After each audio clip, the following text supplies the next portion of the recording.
seeing how the UFC is today. If you were picking out fighters, if you were in your prime again, who are the guys that you would love to take a crack at? Sean Strickland, Israel Adesanya, Dricus du Plessis. Who else is in the top 5?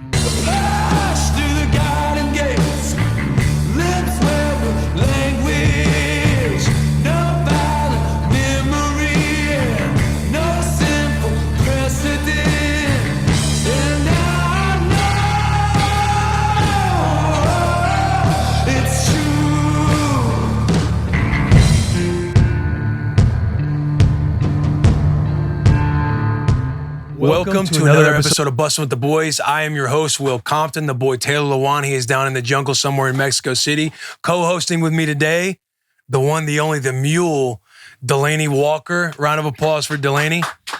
On this show today, we're gonna talk about, which I wanted to get your opinion on too, some stories out there of. I spoke to the Huskers over the weekend. I'll get into the messaging there, but there was a teammate of ours from Nebraska back when I played, when I was a freshman. He was homeless and he recently just died like last week. And there was some messaging around like transitioning after football. Deion Sanders, some kids are like, or some of the athletes on there were either not showing up at class, being disrespectful. He's kind of talking through some things on the board. I think it'd be a really good conversation with us, kind of talking about, these athletes taking things more serious than just what their craft is. We're also going to talk some dad talk. We got some tier talk where we're going to talk about the Masters Club dinner. Did I say that correctly, G? I don't want to mess that up. With the Masters coming up this week. What else? We'll recap our Nebraska trip over the weekend, where we're going to next. There won't be a live show at Oregon, but we're going to Oregon next week. And then we're going to Alabama the week after that. We will be doing a live show at Alabama, so make sure you're following along at Bussin WTB for all that information. But Delanie, welcome to the show, bro. Thanks for having me, man. It's always good to be on the bus. It's always good to be on the bus. People seem to love the mule. I'm the fucking mule. You was like the only black guy. No, there was a mixed guy in the crowd. There was. He kind of raised his hand. But then another person in the crowd was like, he's not black. Did y'all not hear that? No, I didn't hear that. I swear to God. You could be a white person, be like, hey, you're not black. He was a white person. He was that guy is not black. I was like, damn. Yo, what was your take on Nebraska? Have I turned you into a Husker fan? Definitely. I mean, when you think of Nebraska, you don't think of what you about to see. Like, honestly, you think of it some cornfields, gang of fucking white people. I mean, that was that's true. That holds the line. That still stuck, but that's on par. The school is pretty much, it got a city vibe. It's got a nightlife. The school was awesome. I mean, what they got going on up there in Nebraska, I can see why a lot of guys come out of there and be successful. It's just ran well, and I'm glad I had the opportunity to go out. Got to get you in some red. I met what was her name? Laura.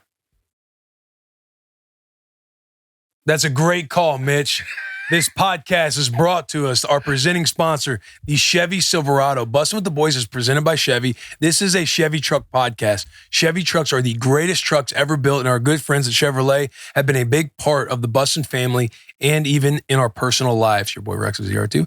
Chevy Silverado, longtime partner of the show, a truck with commanding and unstoppable grit, legendary capability, and dependability too. Just like the boy Mitch in the back, he is built to depend upon on reading the Chevy Silverado ads. So find out for yourself, like so many of our boys. Head to Chevy.com. Check out all the Chevy truck grit. Build your own Silverado and check out what current offers are out there during Chevy truck season for do-it-yourself projects, DIY projects, to road trips, off-road adventures, tailgates, and whatever your thing is. It starts with the Chevy truck. Thank you, Mitch. What was I fucking talking about? You said you met with some girl. Oh, yeah. I think her name was Laura, about the merch we're going to get to do this year. I did not speak with Laura. I'll show you. I'll send you that. She sent me the stuff you sent. By the way, we got some Boy Mom merch coming out. That's fucking awesome for Mother's Day. So be on the lookout for our Boy Mom merch. We get to drop a couple hats. They didn't let us do a whole lot because we got to kind of see how we do with this first run of everything. But to all the boys that listen to the show, you have an awesome mother who I'm sure helped raise you very well. Nothing would be a better Mother's Day gift than getting her a Boy Mom hat. Or for any of the hubbies out there, you guys have a son, get one for your wife. If we do happen to have females, I know we got like 3% of our audience is female. There's some Boy Mom hats that are dropping soon. But that same Rolodex of Boy Mom hats, she sent me an entire thing of like options that we'll get to select with like the boy, the diamond stuff with 47 where it says Nebraska's, the boys. Oh, for real? Yeah, like stuff that you're going to be fired up about. With the N Let's on go. the side and Yeah, everything. like with I heard. Branded. Yeah, they're hoping that they can get it into, they're hoping that they can get it into like stores on campus. Obviously, it'll be on the 47 site, but Huskers, we'll be running it up this year. I think there's a lot to be excited about. We got some color on the wide receiver core. I saw some cats out there. Yeah. Yeah, You ain't used to that. Too in many white Nebraska. dudes running around there. Like, not that there's anything wrong with that. You need a scrappy white guy that can play in the slot. Definitely. Has dependable hands and everything else. True. But there was that one cat, I think he was a transfer from, was it Oregon? No, Wake Forest or Wake Forest. Texas? Wake Forest. Okay. Long cat, attacking 18. the ball over the middle, Yeah. liking what I see. Little 19 making that play. Dylan Raiola. I mean, you got two receivers came in from Texas. That's phenomenal. Yeah. You got, I want to say Devon Hall and then Marquise. I don't want to mess his name up, but for sure, them dudes was showing up the other day. We might be making nice, plays. JP. Hey, but don't sleep on the white wide receivers because on social media, obviously I wasn't there, but I saw a little race between you two. And Will, Yeah. Oh, yeah, uphill. Hey, thank you, JP. Uphill, I give Will uphill. You know what I'm Uphill. saying? But if we run a straight flag, he can't keep up, bruh. Bro, that acceleration I had going uphill, Was clean. I'll you give clearly you that. top out after 5 yards. You crazy. I'm zooming. I had on these heavy ass sweats. I had on Air Forces that wasn't heavy tied ass up. sweats. And before we raced, Will was tying his shoes. He choke tied them. Did you not? I laced, but you gotta be prepared. That's what I'm saying. I thought so. In the beginning of it, we thought he was just gonna race Coach. That was the whole headline. It was you versus Coach, and then it went. Well, he didn't want to, but I was like, they were like, hey, we got to do this.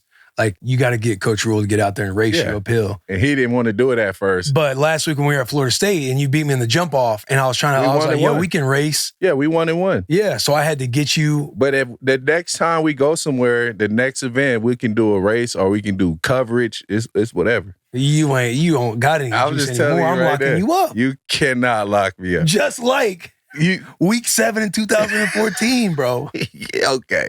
How many We gonna catches you give had? that. 2. 2 catches. How many yards? For 17. How many targets? 5. Cover 1 all game.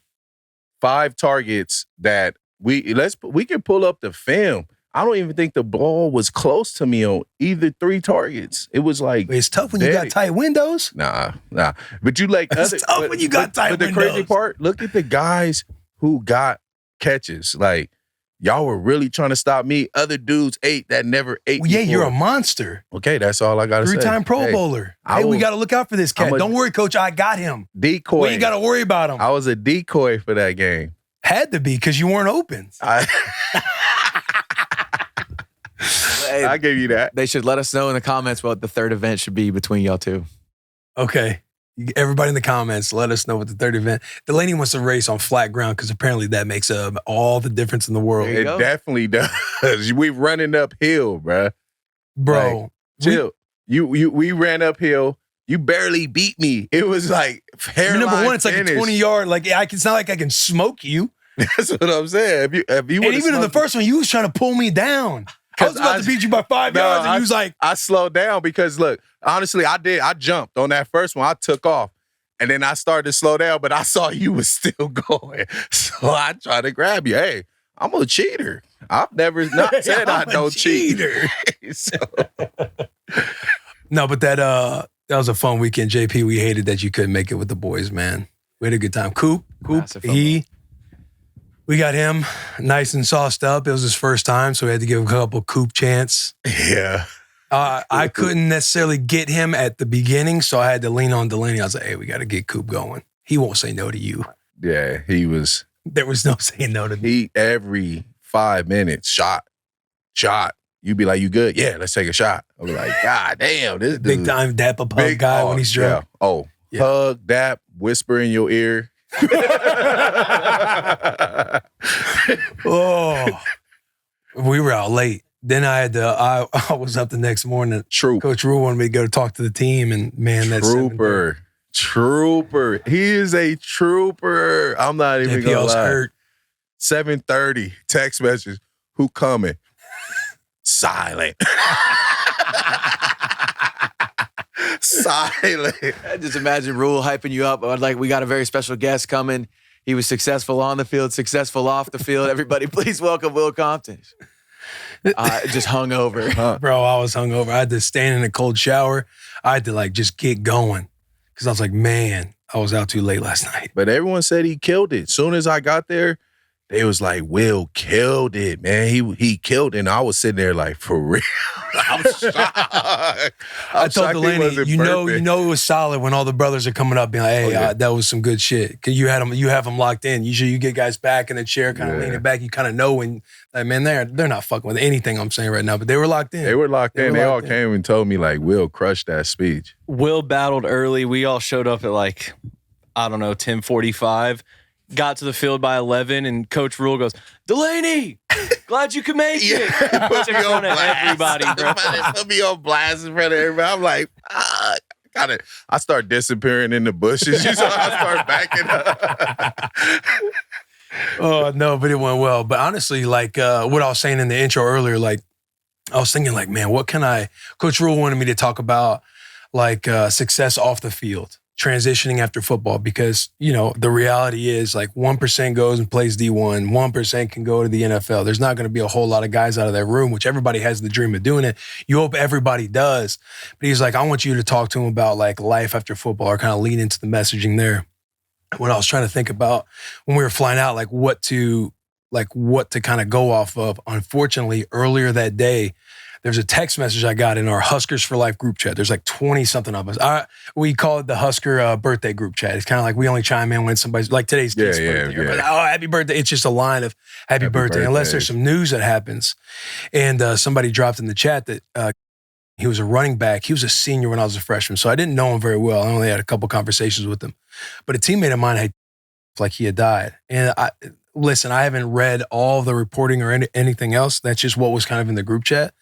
And that he wasn't doing well and yada, yada, yada. It was just like a sad, unfortunate situation. And it got me thinking that, this is a dude that I played with, that I'm in my 30s. This dude's in his 30s. And his situation wasn't going well and felt the need, whether for however he ended up passing away, but just being in a bad situation, I was thinking, I was going to lead with that story to think like all you guys in here think that, you're gonna play college ball. Hopefully you all play in the NFL, but at some point we all retire, whether it's after high school, whether it's after college, whether it's 2 years in the league, whether it's 3 years in the CFL, whether it's, I got to play for 9 years. I said, depending on the day, 10, but I was like, it all ultimately ends. And unless you're like a massively successful guy, like most people just like, you still have like a whole lot of life to live. True. And so it's kind of going off of like taking advantage an athlete. And I would love to have your perspective too, because you work with the NFLPA. So anytime that there's like a tough situation going on with guys transitioning, you're somebody who calls them, you talk to them through stuff like when guys are going through, whether it's an identity crisis or something else. But I was trying to express how important it is that you guys don't understand getting to sit in these seats. It's like a running joke in the NFL. Like if you wear the shield, your jokes are funnier, you're better looking, and you get to shake more hands than ever before. And you need to take advantage of it while you're playing it. And it's no different sitting at any D1 program, but especially at the University of Nebraska as well. Like you guys are the pro team. Like you guys have so much opportunity and all these resources. You saw the facilities. Yep. You see how much support that they have on staff just to be successful in life, whatever it is, that you guys need to be taking advantage of. Because again, we understand, like we sat in those seats, bro. Yep. We all want to play in the NFL. We all want to play in the league. And it doesn't happen for 99% of cats. Like what would be, like what's your kind of thought process on that? Like were you always somebody who thought like I was going to go to the league? And then when it was coming to an end, talk about how you kind of went through that process and talk about the transition itself. I mean, like you said, we all dreamed. Our goal was to be in the NFL. That's the big goal. That's what it all comes down to when you play football. So, I had that goal. I had that dream. And then going D2, I didn't know how reachable my dream was, because I was D2, you know, I knew I was good, but I knew being at a D2 school, I probably wouldn't have got drafted. Probably was going to go in as a free agent. So, you know, there were things that I had to really make come clear and understand that this could happen. I may not be a draft pick. I may be a free agent going in for a tryout. So I had those, that's the thoughts I had. So I really didn't have high expectations because I knew of having the career that you had. I mean, you played 14 years. Yes, indeed. So when that time came and I was able to go to the combine, it changed because I'm like, they giving me that opportunity. Now it's up to me to take advantage of this opportunity. Only I can fail. So once I got there, I knew I didn't want to leave. I love where I was at. Like you said, your jokes get funnier. You get a little cuter. You know what I mean? Your pockets get fatter. Everybody's out kicking their coverage. Indeed. Yeah, Indeed. Everybody's out kicking their coverage. I didn't want to lose that. And then, you know, 14 years later, and then at the end of my year, I can tell, oh, man, this may be it. What's next? How were you feeling? You were, again, 3-time Pro Bowler. You made good contracts. 14 years. You didn't think it would probably end off of the hip drop, broken leg tackle. Like, no. I'm sure even you had like anxieties when it's coming to an end. Of course. You know, like after having this injury, that anxiety went up higher because I knew once the doctor told me like, gosh, you pushing 37, you're not going to heal is like you used to. So that was a big factor when he told me that. I kind of was like, damn, why did he just tell me that? You know what I mean? Because I'm thinking I'm about to come back, bounce back just like I always did. But he was like, you got to think about it's going to be a little different for you. Your heal process is just a little different. And then now it set in, reality set in. After that fourth game, I'm like, God damn, my leg hurt. Oh, it's not healing. It's not feeling better. You know what I'm saying? So now I got to start thinking about what's next. What's the next chapter? Did I think I was going to get cut? No. You know, sometimes you feel like a lot of stuff that you do for the organization, the teams, that they may overlook some things, but when you're making a lot of money, it's a business. And I know, like, okay, we got to figure out a way to either make him take a pay cut or get rid of him. And, you know, I didn't know what was in my bucket. But when that time came, yeah, I was terrified. I was scared. Even though I made money, it's still a point of you're young. How long would this money last you? Right. You know what I'm saying? You got to cut a lot of stuff out. You got to change your life a little bit. And that's the sad part. Some people can't do that because they want to live that lie. They want to still act like they got money. They want to still like they on top. Because when you've been in a college level or the NFL level, you have so much given to you. You have so much told to you. You are looked up by your family members, your friends, that community you came from, that you don't even know how to tell them, oh, I'm doing bad. I'm not good with money. I don't know how to do this. I don't know how to control this. I don't know how to speak to somebody about my emotions. These are things that as athletes, it's very tough for us to do. And the results are terrifying. Because if you don't mind, obviously you don't need to say any names, but you talk with guys all the time that go through like a lot of this transition and identity stuff where, you know, for most guys, like, 14 years, you kind of knew, okay, business kind of takes over. You go from superstar to now you're going to tryouts and realizing like, damn, I ain't got, people know me as Delanie Walker, but obviously it's just different now. I'm getting in these lines, running these routes, blah, blah, blah, blah, blah. But for a lot of guys, like you just don't even get a call again. Then you're on the phone with dudes who are struggling. Like talk about some of those. That's the tough part because, you know, when we reach out to them, they not expecting it. They don't know why we're calling them. It's just we give them a call. And sometimes, you know, I feel like they've been waiting on that call. They've been waiting on a call. If it's not from a teammate, from a person who played in the level, somebody who been where they've been, they wait on that call. Because it's almost like players is almost like owners in some spec because it's like, once we stop playing with that guy, we don't communicate with him. It's like, what have he done for me lately? That's the league. Yeah, that's the business. That's the business. And it almost trickles down to the players because then we don't even communicate with guys we play with. We call brother, we love, we die with. You get what I'm saying? If we die, we die. Like we don't even call them dudes that we been in the trenches with. And then it's always too late. You know what I mean? When we hear, oh man, he killed himself, or man, he in a mental hospital, or he doing really bad. Like them are the times where we be like, damn, I should have called him. Like, but why we can't do that just as friends, as brothers, as players? And that's where I feel like we don't do a good job at all as a whole, as football players, as an organization, because these are things we need to do. We have to reach out to players because we do not know how players are feeling, how they're doing, because they're not going to tell you. They won't tell you. You get to a point of like being probably like embarrassed or ashamed, and you're not going to want to reach out and, like you were saying, like admit to being vulnerable. Like, hey, I have no fucking clue what I'm doing right now, and it's not going well. And half of us don't like doing that. We don't want to be embarrassed, especially by our peers. Or him to find out like, oh, you made this much money and you broke. Like, that shit hurts.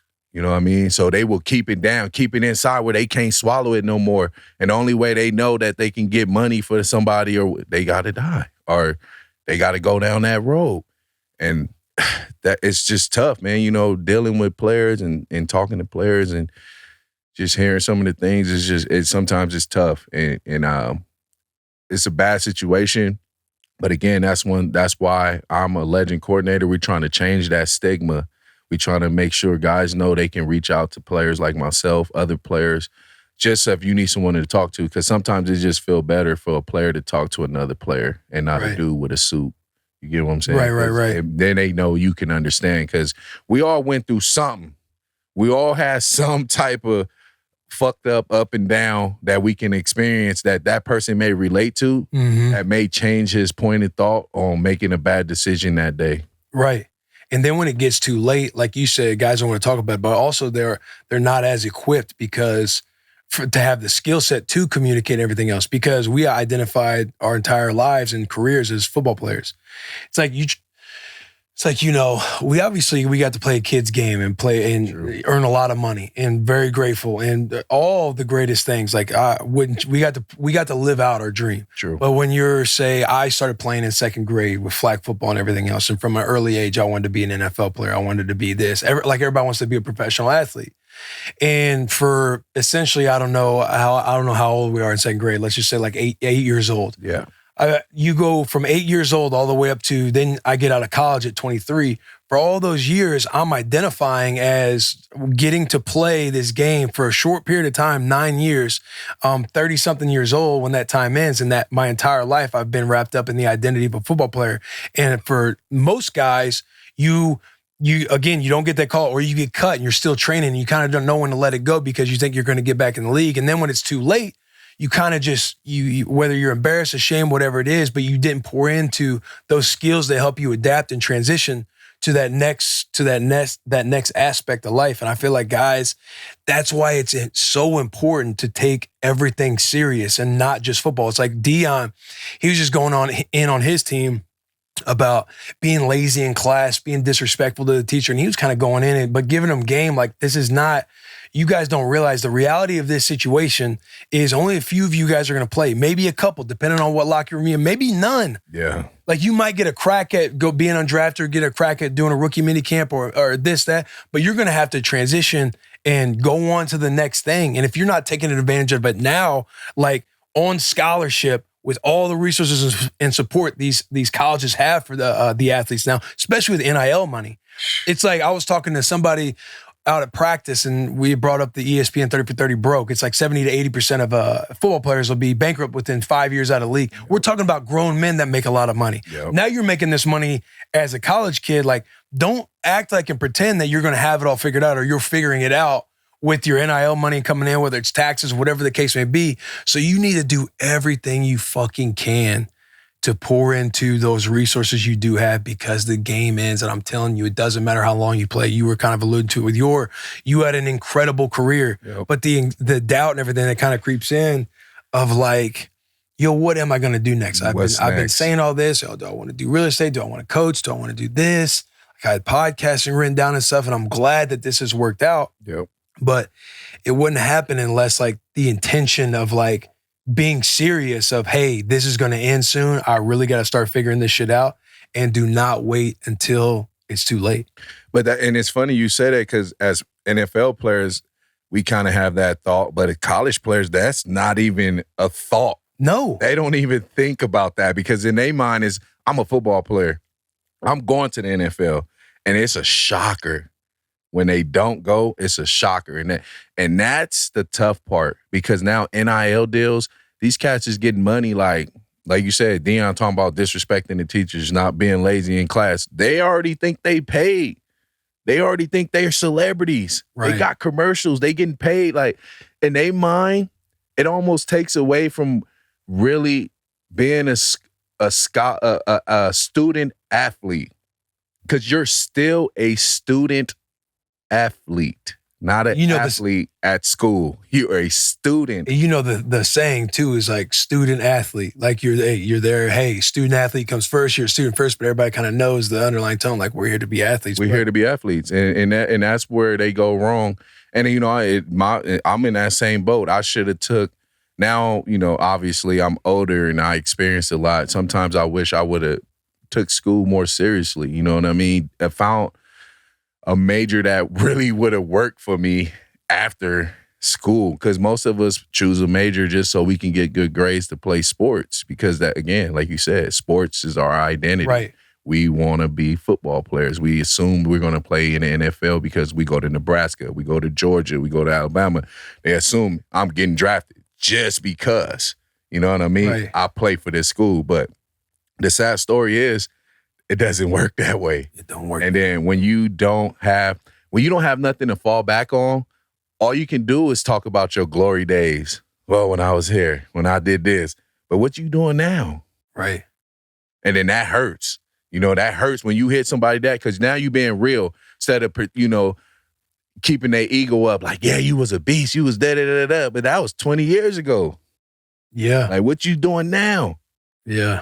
Like, what have you done to make you more talkable now? Right. But you see, players, they don't understand that. And then when you do be real with them, they may cut you off for being too real.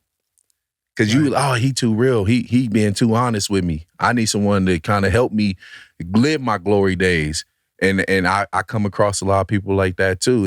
And you know, I'll try to be as honest as I possibly can. Like, shit, it's over with for you. Yeah. Like, come on, man. What you got going next? But again, you got to know who you're talking to. You got to fill them out, because this is a tough subject. And as we seen, you know, players is taking their life left and right. Bro. And it's like, there's been a couple over the years where somebody's in prison.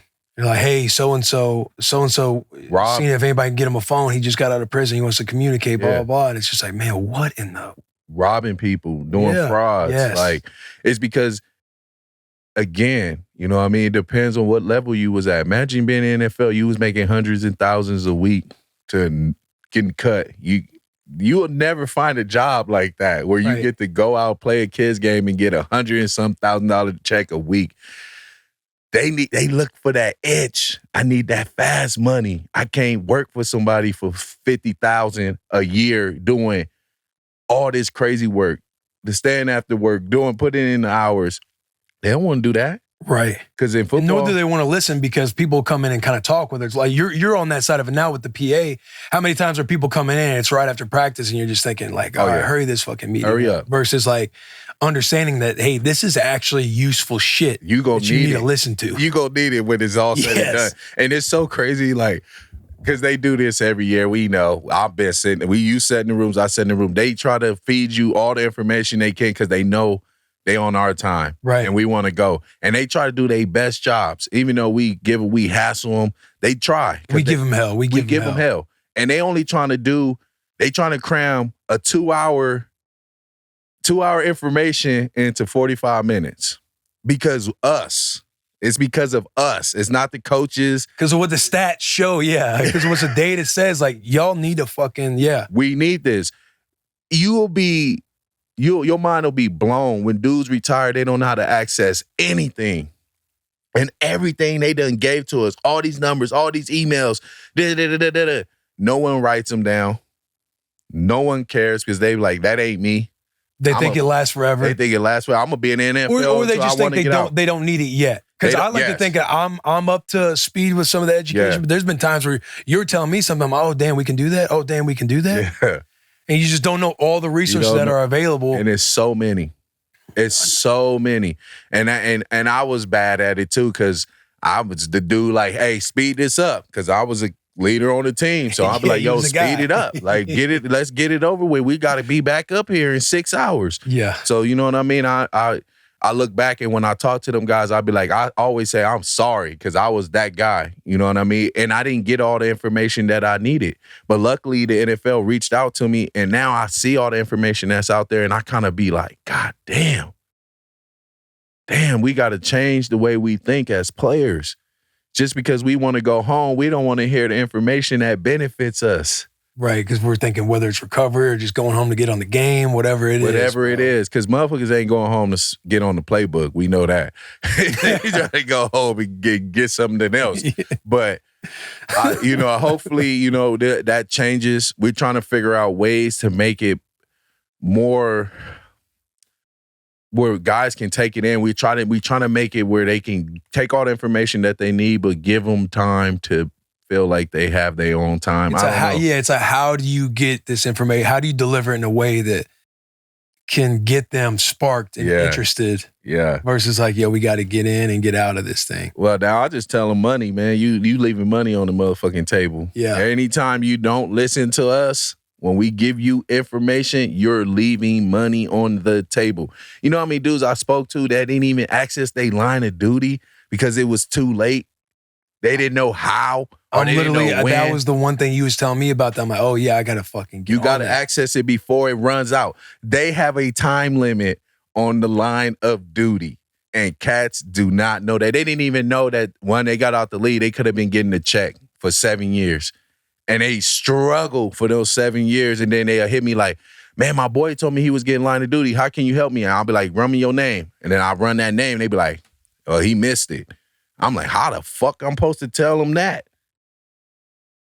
You know what I'm saying? How I'm supposed to sit here and tell this man he just missed out on 7 years worth of money?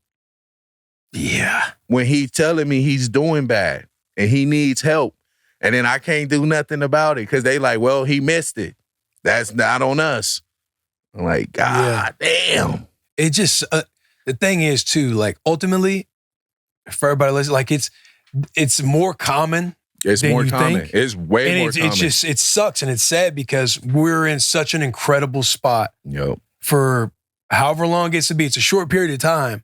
But again, whether you're sitting at a D1 university on full scholarship right now, playing any sport, whatever it is, you're a young athlete and you're in a position to take advantage of resources and you don't do it. Yeah. Then it's too late. But it also falls under categories though. You got to have 3 to 4 years under your belt. I mean, playing. That's NFL. Like if you're fortunate enough to even make it to the next level, you to access even the benefits, you got to get to 3 or 4 years. 3 to 4 years. But there's still resources available. Like I remember when I was on P Squad, like I would still get to listen and everything. Like I couldn't access 401k or nothing else. Yeah. But you're still trying to like take down whatever it is. Whatever you need. You should get all the information. P Squad for 1 year. Like. But it's funny you say that. The practice squad guys take down more information than anybody. Because it could be, this could be the only time we're getting any of this little bit of money. There you go. And it's sad because they have the most information to try to access everything, but it'd be like, damn, you only played 2 credited seasons? Oh, I know. Damn.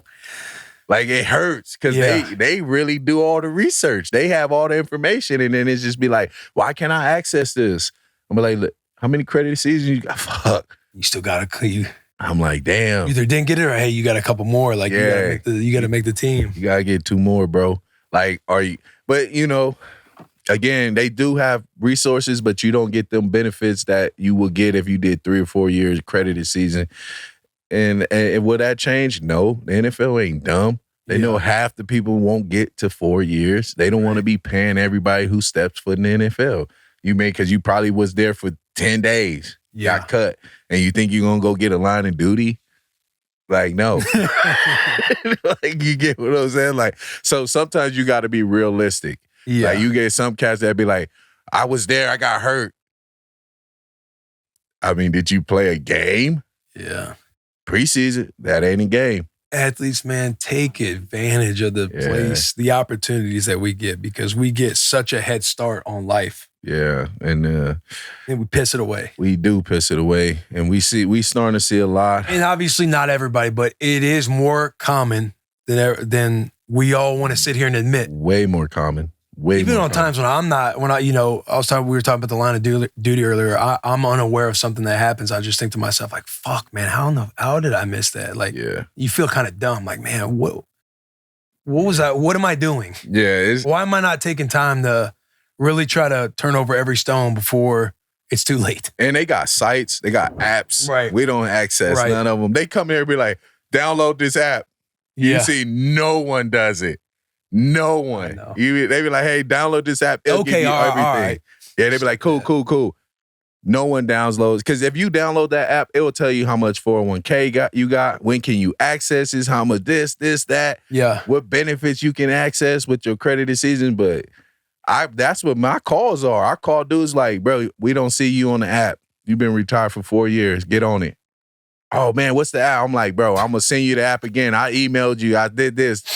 The NFL emails everybody. I'm sure you get stuff from the NFL. Yeah. And unfortunately, sometimes I just glance and I don't pay the attention that I need to be attending to it. That's the comments I get. People, I'm like, I emailed you. Can you send it again and put it back at the top of my inbox? Yeah. You're trying to scroll and find. I can't find it. Are you sure you sent it? Like, bro, I fucking sent it. We sent it. Mitch, you've been talking to Taylor. We're actually that was a necessary conversation. Because some of this stuff, you just get surprised by the situations these athletes get into, and you're just like, man, take advantage of where you're at. Because you legit don't know. It is going to end at some point. It's definitely And it's going to end sooner than you think. Oh, yeah. Whether you're like, even getting to play as long as I did, it still ended sooner. It still was like, oh, damn, I was in college over a decade ago. Yeah. Some people I'm looking at the cat who was sitting in my seat. I'm like, I sat right fucking there. Yeah. The wind in Nebraska, that cold wind that hit you in the mouth, walking to the lunchroom. I know that feeling, like, motherfuckers. But some of them dudes, that's the only feeling they gonna get is Nebraska. They won't make it to the league. But you was just there. You see everything that you can access while you're there. Yeah. You see how the people treat you, like what you could, everybody you can get to know, the network you can build. But a lot of people don't like taking advantage of those type of situations. They feel like, oh, I'm changing, I'm this, I'm being extra. Or they want to be all poured into plan A, which, again, it isn't a bad thing. But at the same time, you still gotta be wary of how shit can change. Very true. We got the boys zooming in, or FaceTiming in. Oh, man, thanks in your seat, bruh. Nah, I'm just fucking with you. We might got to do a content thing with Delanie where he just gives three things that NFL players can access. Just a quick, smart, 60-second digestible video. Oh yeah. Yeah, maybe they'll catch it on Instagram, scrolling. Oh damn, I can do that. DM Delanie Walker. No, don't DM me. NFL baby. I remember. What's up? That's fine. Whenever you get them on, just let us know. How long do you have for line of duty to access it?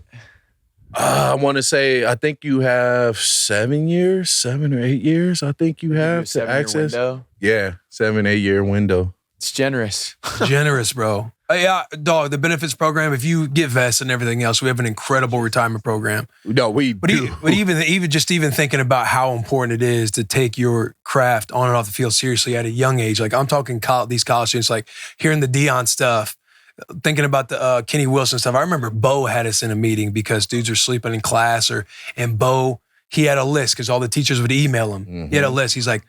He'd be like, Ricky Tenars, sleeping in class? He'd stand up, chew his ass out. Like, guys, I'm not here to babysit you. You're going to do it all the time or you're going to do it none of the time. You don't just show up on Saturdays. Yeah. And I'm not here to hold your fucking hand. Like, we had class checkers. Us too. All of it, bro. He'd be like, I didn't come here to win 9 fucking games and chuck a water bottle at the wall. Like, chew us out, bro. Like, like the same stuff that like Dion's sitting there preaching because that stuff is so real. I mean, but that also carries on, like, what you do as an athlete carries on to to the program. Like if they seeing you doing that make Dion look bad because it's like, well, is Dion not policing his students? Right. Is he not policing his athletes? So I get that, like, because I remember one time when I got yelled at in school, I'm like, snap, let me turn around. You supposed to be our star player, you fell in classes. I'm like, when you're a coach that sits in all these homes and tells that their parents are entrusting you to lead them the right way. And sometimes you gotta be hard. You gotta be hard on them. You have to be hard on these motherfuckers. Because, when I sat at your table, I laughed jokes to get you here. And you here now. Yeah. It's time to turn this shit up. Get There he is. There you go. Out of my seat. Okay, I thought we were going to have to do that the whole time. The boy! The boys! Before we got on, I said, thanks for the seat, guy. What's the boys been up to, huh? We're traveling. We were just in Nebraska. It was a great trip. Yeah, I mean, you know Nebraska, bro. By the way, your eyes look amazing. Thanks, dude. The reason why I was so late is because I was setting up some lighting to my beautiful view to make sure that you could say that will compliment to me. So thank you. Hey, it's a nice little room you got there. They got you in something nice. Right there, those sheets have been through hell. You got a sunburn on your face? What's that? No, dude, that's white people's skin, brother. That's how it works. We get pink, then we get tan, Delanie. You don't know about that. You damn right. How is it out there? How is it out there in the jungle? Dude, it's I'm starting to get to the point where I'm ready. I'm ready to come home. Yeah. Oh, the first couple of weeks, it was like super exciting and new things were happening left and right. And now I've like kind of gotten to the point where I'm getting better at what I'm doing. So it's not as like stressful anymore. And therefore I'm just getting poquito bored. A poquito. How's your I'm Spanish? ready to see my family. How's your Spanish coming? I see. You know, I go, dude, I tell you what, I was actually just down at the breakfast spot here and I get the same thing every day. Arroz y pollo. For those of you who don't speak Spanish, that's chicken and rice. And the problem with the people in Mexico City is when you say one nice little snippet of Spanish, they all of a sudden think, oh, this boy's got it. And they start ripping and just start rolling their R's everywhere. So I've been having a hell of a time down here just trying to get anything done. So, or do you have to speak Spanish the whole time, or you can speak English most of the time? I mean, I'm just...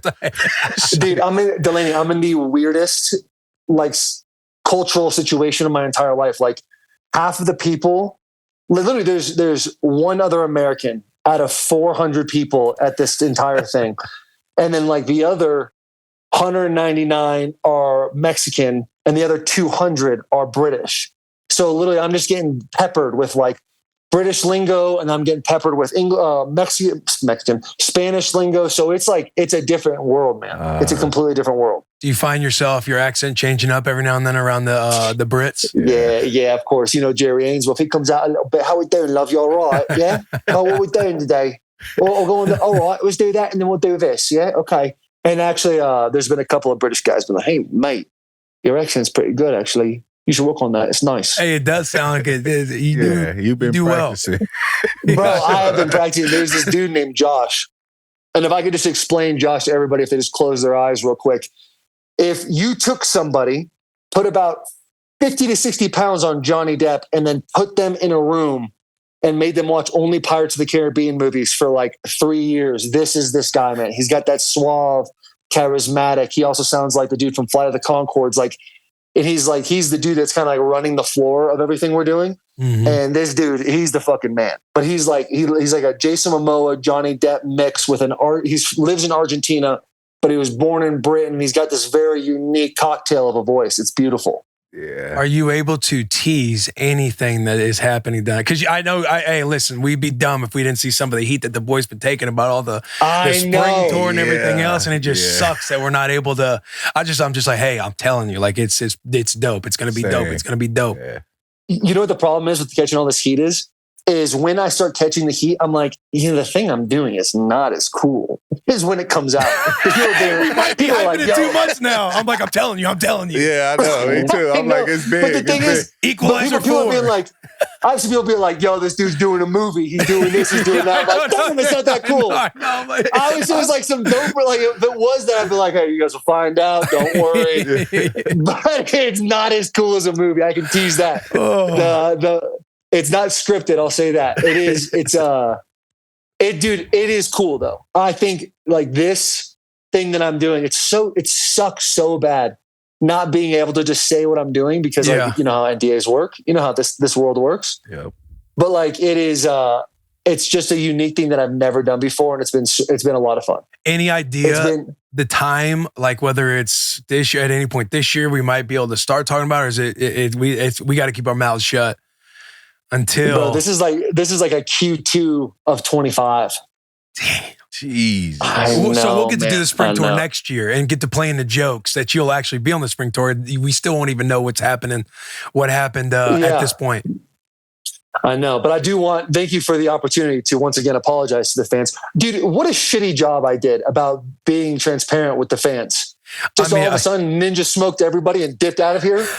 What a terrible look. We handled it very poorly. Listen, here's what we didn't do. We took for granted how loyal our audience is and treating them like a partner in this whole thing, thinking like, okay, this will be, this will just be easy. We've done episodes without it before. We've had to switch stuff up before. Like, surely we won't have the backlash that we did face. Yeah, and I think you and I just like reflected back on like when I was playing football. I was like, oh, Taylor didn't really do the podcast for like 6 months at a time. No one's going to care about this, blah, blah, blah, blah. And you're right. I keep saying we. It's truly me. Like you. This is where, ladies and gentlemen, you're getting a perfect dose of why Will Compton made it 15 years in the NFL. Locker room guy, just always falling on the sword. Oh, Rashad Evans, he missed a tackle. We missed a tackle. That's what he's talking about right here. I fucked up. I should have done a better job of telling the people, listen, I'm going to do this thing that I can't really talk about. I'm not going to be on the spring tour for the first couple of stops, but I will be at University of Alabama. I can announce that. Yes, I will be there. sir. Delanie, you're still going to come though, right? I think it'd be fun. Hey, Taylor, one thing that we found to be successful is Coach Rule. He joined us. And I posted a couple photos. I don't know how much you've gotten to see from Nebraska, but they had the chairs set up and we kind of sat down and ran like a little podcast and had conversations. It was really cool with Coach Rule. Like he's telling stories and you could just tell I don't know, I liked it a lot. So to the point of Delanie coming, I just feel like we could have some good conversations with the boy or whoever might be joining us. I mean, it's whatever y'all want. I just don't, I know it works better. I mean, when y'all interview the coaches and stuff, y'all do the live show. I can always come on stage with the live show, but I feel like when y'all do the interviews, it kind of works better with just y'all two. Especially like the live show. You could come for the fun. No, that's what I'm saying. Yeah, for the live show. You come for the fun. Yeah. Because I feel like the interviews. I mean, I'll come and do all of that stuff with y'all, but I think when y'all do that sit down the two with the interviews, it kind of works with the two, you know what I mean? Yeah, we could go Taylor and I for the interviews, and Jack, we could find the role for Delanie. He could be the question guy for like the social media stuff. Hit him with like the fun questions with the athletes. Yeah, I mean, do something like that. Yeah, whatever. Either way, dude, I think it'd be a good trio. What Delanie's saying right now does make sense because it can get even hairy with just me and you, Will, sometimes. Like two people, two chefs trying to make a pot together is very difficult, let alone three. Delanie would feel it a couple times. But Delanie, to be totally honest with you, I don't care if you do anything. I just want you to go to Alabama because I want a classic Lawan Walker night. Oh yeah. Yeah. I'm trying to get toasty with the boys. Yeah. I'm trying to get out there, be in Tuscaloosa, talk a little trash to the frat boys about how they couldn't beat the University of Michigan. They get mad. I pull back and then start giving them compliments. So we start doing this little wave thing with each other. Then all of a sudden we're throwing up in a parking lot. That's what I want, boys. I feel that. I'm with all of that. That's why I say I'll definitely come for sure because I want to see how they turn up in Alabama. We'd be in the interviews, Taylor, and you know how sometimes like I'll like ask something, then when my brain will just start to slow down, and I would sit in the middle, and then I would just look from the coach or the player, and then I would just turn to Delanie, being like, "Well, Delanie, what you got here? What you got?" I'm like, "Okay, here we go." Yeah, hey Delanie, that's the thing with Will, man. Sometimes you get to catch flow state with Will where you're the next question up. Yeah. But sometimes when Will's sitting in the middle, you just always got to be thinking in your head, what's the next question? Because as soon as that head starts to do this, you're like, all right, here we go. This is what we got. Yes. Will and I we've established quite the situation where I'm starting to know Will and Will's starting to know me. We're both like, hey, our brains aren't working anymore. We got to figure this shit out. Well, that's how it be. I'll be on point when I see him about to turn. I jump on. But when I didn't have nothing, he'd be like, what you got? I'd sit there. You know how Taylor, I'll say like a second goes off in my head. Well, one time there wouldn't even be nothing after the second one off. I'd just be like, Delanie, you got anything else? No, because you'll be like, what you got? I'm like, yeah, so I know you did. You know what I mean? But it worked out. On the live show, though, he'd be like, I ain't got nothing to entertain him. I'm like, okay. So. Yeah, hey, he'll just do that. And there's like 300 people looking at it, and you're like, You guys want to hear the story about my mom? Yeah. In a picture? They're just like, I don't know what to fucking say right now. Hey, Taylor, off that, the lady, when she was handing me the mic, she's like, hey, no licking the mic this time. And I was like, I licked the mic last time. She's like, remember that story that Taylor told? I was like, oh, yeah, it was. She's like, you licked it. He was like, I didn't lick it. She said, I took the photos last year. I have proof. Yeah. I was like, oh, shit, you licked it. Yeah, that photo did get out there, man. That photo did get out there. In the spirit of Bussin' with the Boys, do you have any shout out, no free shout outs? You have any segment yeah, talks I got for a the shout boys? out, no free shout out. Let me think real quick. For whatever reason, I came on my show and just forgot about the things we do. Dude, shout out, no free shout out, Mexican street dogs. They're fire. These fucking dogs, man. I literally, where we're doing this thing that I can't talk about, it's literally an hour and a half outside of Mexico City in the mountains. Like, we know about the sticks of Nashville, Tennessee, and the sticks of the South where it gets a little toothy. This is a whole different world, brother. It's crazy out here. But on every street corner, there's like 3 or 4 dogs just kind of like essentially panhandling, asking for scraps. And I was talking to some Mexican dude with some broken English, and we eventually got to the point where he told me that these street dogs have now understood that they have to be good boys to get food. If you're not a good boy, you die. So literally every single street dog that I've met have been the nicest, like almost like out of the box, well-trained dogs I've ever met in my entire life. Like you think to yourself, like, oh, did I live with you at some point in time and train you to be this good? Dude, there's a dog named Peso. I named him Peso. And he is like this brown, probably, we'll call him 35 pounds, short-haired guy. He got some ouchy hips. And the first day I meet him, I feed him a little food. And then he's like, we've established a little bit of a bond where when I get to set, he knows. He has like a sixth sense. He'll be outside my trailer. And then all of a sudden I'll open my doors up and he can't get up the stairs. So I'll pick him up and put him in my trailer. And I have like chicken breast for him. We hang out. This dude can sit. He can stay. He can say, hey, Peso aquí. And he comes over, no problem. Like, he is, dude, he's the sweetest boy in the world. He's such a sweet boy. You're not worried about ticks and shit and fleas? Street dogs, boy. Man, you know me, Delanie. I'm a dirty boy. Hey, all right. I'm good with that. I do. I'll tell you what, every time I put my hands on that dog, I don't touch my face or nothing until I get some Clorox, because I did on accident one time and I looked at my fingers and you know when you get like that grummy under the nails? Yeah. It was like immediately, the minute I touched the dog, my whole hand was just disgusting. Yeah. So it scared me a little bit. And people getting sick out here left, right, and center. Like people are getting like altitude poisoning, food poisoning. It's like we're out here fighting a good fight. Are you ever unsafe? Are you ever in any unsafe situations? I think I'm 60% safe every day at all times. 60%. Like the place I'm staying in, it's like in a bad area. Like my driver, Miguel, who's an absolute beautician, speaks amazing English. He's like, yeah, I don't know why they put you guys in here. Like this place is not safe. So I do not leave the hotel. I come to my room, I go to sleep, I beat, and then I go catch a workout in the morning, and then I go all day and do whatever I'm doing in the mountains. Yeah. They don't have armed security at the hotel? No, they got armed security, bro. The things we're doing, if we go past 10 p.m., we have an armed caravan drive us back to the hotel hour and a half. Oh my God. We were driving. So we like literally like the way we travel is like asphalt to gravel that's like been drove on 3 times. Like there's like these huge divots and like the car might break down at any moment type stuff. And then you start to get into the city and there's always like this one turn with this gas station. And one day there was like 40 cop cars. And I'm like, yo, what's going on over there? To Miguel, my boy. And he's like, oh, probably a shooting. Those happen a lot around here. The cartel is really big in this area. I'm just thinking, hey, what am I fucking doing here? I know, because I feel like Taylor would be a target. He's like 6'7". Look at this American guy. Got a Rolex. He's got tats. Yeah, if he's got his chains and stuff on, like he could easily be. Come on, man. You didn't bring the Rollie. Oh, you know he's got the Rollie somewhere. You crazy. You brought the Rollie. I wear that watch every single day.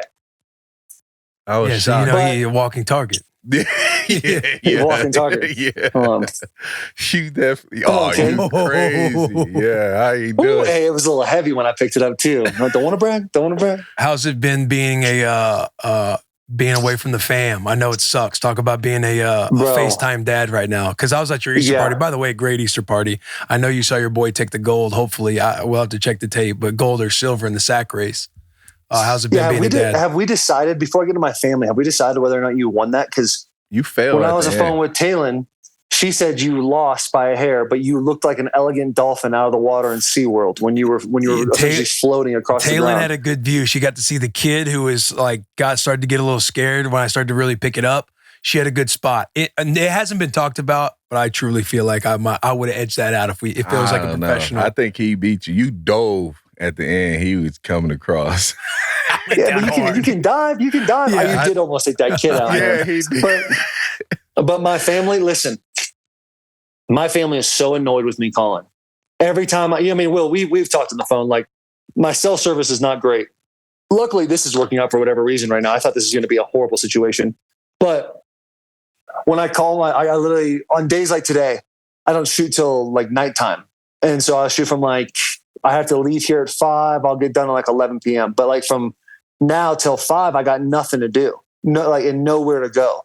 So I'll call my family 30 times a day. And eventually Taylor's like, listen, we do miss you. but brother, we're doing stuff too. You know what I'm saying? It's just You're like, set me by the tree. Just set the phone down by the tree. Just let me watch. Yeah. Oh, literally. Taylor will be like, all right, honey, we're going to go do X, Y, and Z. Oh, just put me in your pocket, sweetie. I'm just going to roll with you guys for a little bit. I think I'm going to come home and my family's no longer going to miss me. They're going to be like, all right, we've seen enough of you. It's gonna be like, thank God you're home just so you don't have to call us 30 times a day. Right. But dude, it's been hard. If it was up to me, I would be doing the thing I'm doing from 7 a.m. to 10 p.m. every night. That way I don't think about it. Because days like today, when it's I have nothing to do till later in the afternoon, it sucks. Because you just sit there and you're like, I miss Talon and I miss the 2 girls and they're in Canada. And I'm like, damn, I just wish, the Easter party happens and then this happens. And then, look at Willow, look how big she's getting. It's like, how is she growing this much in just a couple of weeks? And then I get sad boy. Yeah. I get sad boy on the bed by myself. And I'm like, man, and the boys out there, oh no, now they're in Alabama or no, now they're in Nebraska. Oh, Rule, who's a beauty. He's with them. Oh, Delanie looks like he's having a good time. So did I just get in this this sad boy type of situation? Yeah, I bet, dude. But hey, I know you're crushing it out there. You throwing a Lucy? You locking in with Lucy's? Lucy has been the only thing that's been keeping me going. And also, I know everyone's always like the ads. This shirt, dude, this is a true classic XL long, and I'm wearing some sweatpants too. But look how long that is, bro. Talk about how comfortable they are. And it's do you see my shoulders? You tell me. Yeah. I feel like I'm not even wearing a shirt, but it grabs my chest and lets a little bit out in the tummy, which is really nice for me. Because sometimes when you get your boy in an XL, it's very difficult. But bro, these shirts are unbelievable. And they're making me 36 pants right now, which I can't wait because I wear the same 2 pairs of pants every single day. It's going to be nice to have a new setup. So these shirts are incredible. They're so comfortable. I get compliments all the time on them. Literally all of the time. I'm rocking a True Classic as well right now. We got to get Delanie in the mix. We've been telling them about it. They sent us 3,000 to give out in Nebraska. They're all about passing them out. Then a free QR code. I'm telling everybody in line, hey, literally free shirts, free merch. Yeah. Free shirts. Yeah. What could you ask for with a free shirt? That's ridiculous. Right. One thing too. Now, shooting slips and picks. I know I'm jumping way back to the fall. Delanie said he's got about 100 snaps left in him. We all disagreed. I saw you guys in Nebraska do an incline run. Yeah. And I think for the first time in my life, I saw a black guy get beat by a white guy. When have you ever seen me be a conditioning guy? That was a conditioning drill. Conditioning guy. What are you talking about? That How many reps did 20 y'all do? yards. We did 2 reps. And he went 0 and 2. 2 reps, Delanie. We did 2 You said you could have 100 reps in the NFL. Running. You said you could go and suit up in the NFL and play 100 snaps, but you can't go up a hill twice. You got to see this hill. It goes higher. Look, after it goes. He up. saw the video. He didn't see the whole thing. He's good. He's done enough training to understand. Yeah. Hey, at the end of the day, he barely won. I had on heavy sweats. I had on Air Forces that was not tied. My man tied his shoes right before that because I thought it was him and Coach was supposed to get down. Delanie, I've seen you. Listen. We gonna run it again. We're gonna run it back in Oregon. We're gonna run something in Oregon. I mean, I don't know about Oregon. I'm just saying we're gonna run something. 2015. Maybe not Oregon, but Delanie. 2015. Yeah. We're in New England. Zach Mettenberger throws a shallow cross to you over the middle. You end up stiff arming two guys, hurdling guys, and outrunning a DB into the end zone. Of course. We lost that game by 28 points, but that was the highlight of the season. We only won 3 games. Yeah. You're washed up. It's over, bro. I told the man, you can't play 40 one more years snap. old. I'm 40 years old. Forever. I will always you know how it's hey man, I hope I'm never in a wheelchair so my kids don't see me in this way. I want them to always view me as a strong man. As my brother in arms, who I've gone to war with, I will always view you as that Delanie Walker. But this Delanie Walker is old. It made you sad. It made you sad, didn't it, Taylor? You're too slow. You're not strong enough. He came out and been truthful, what I'm taking got me right. I'm like, I seen it. He got him over the top.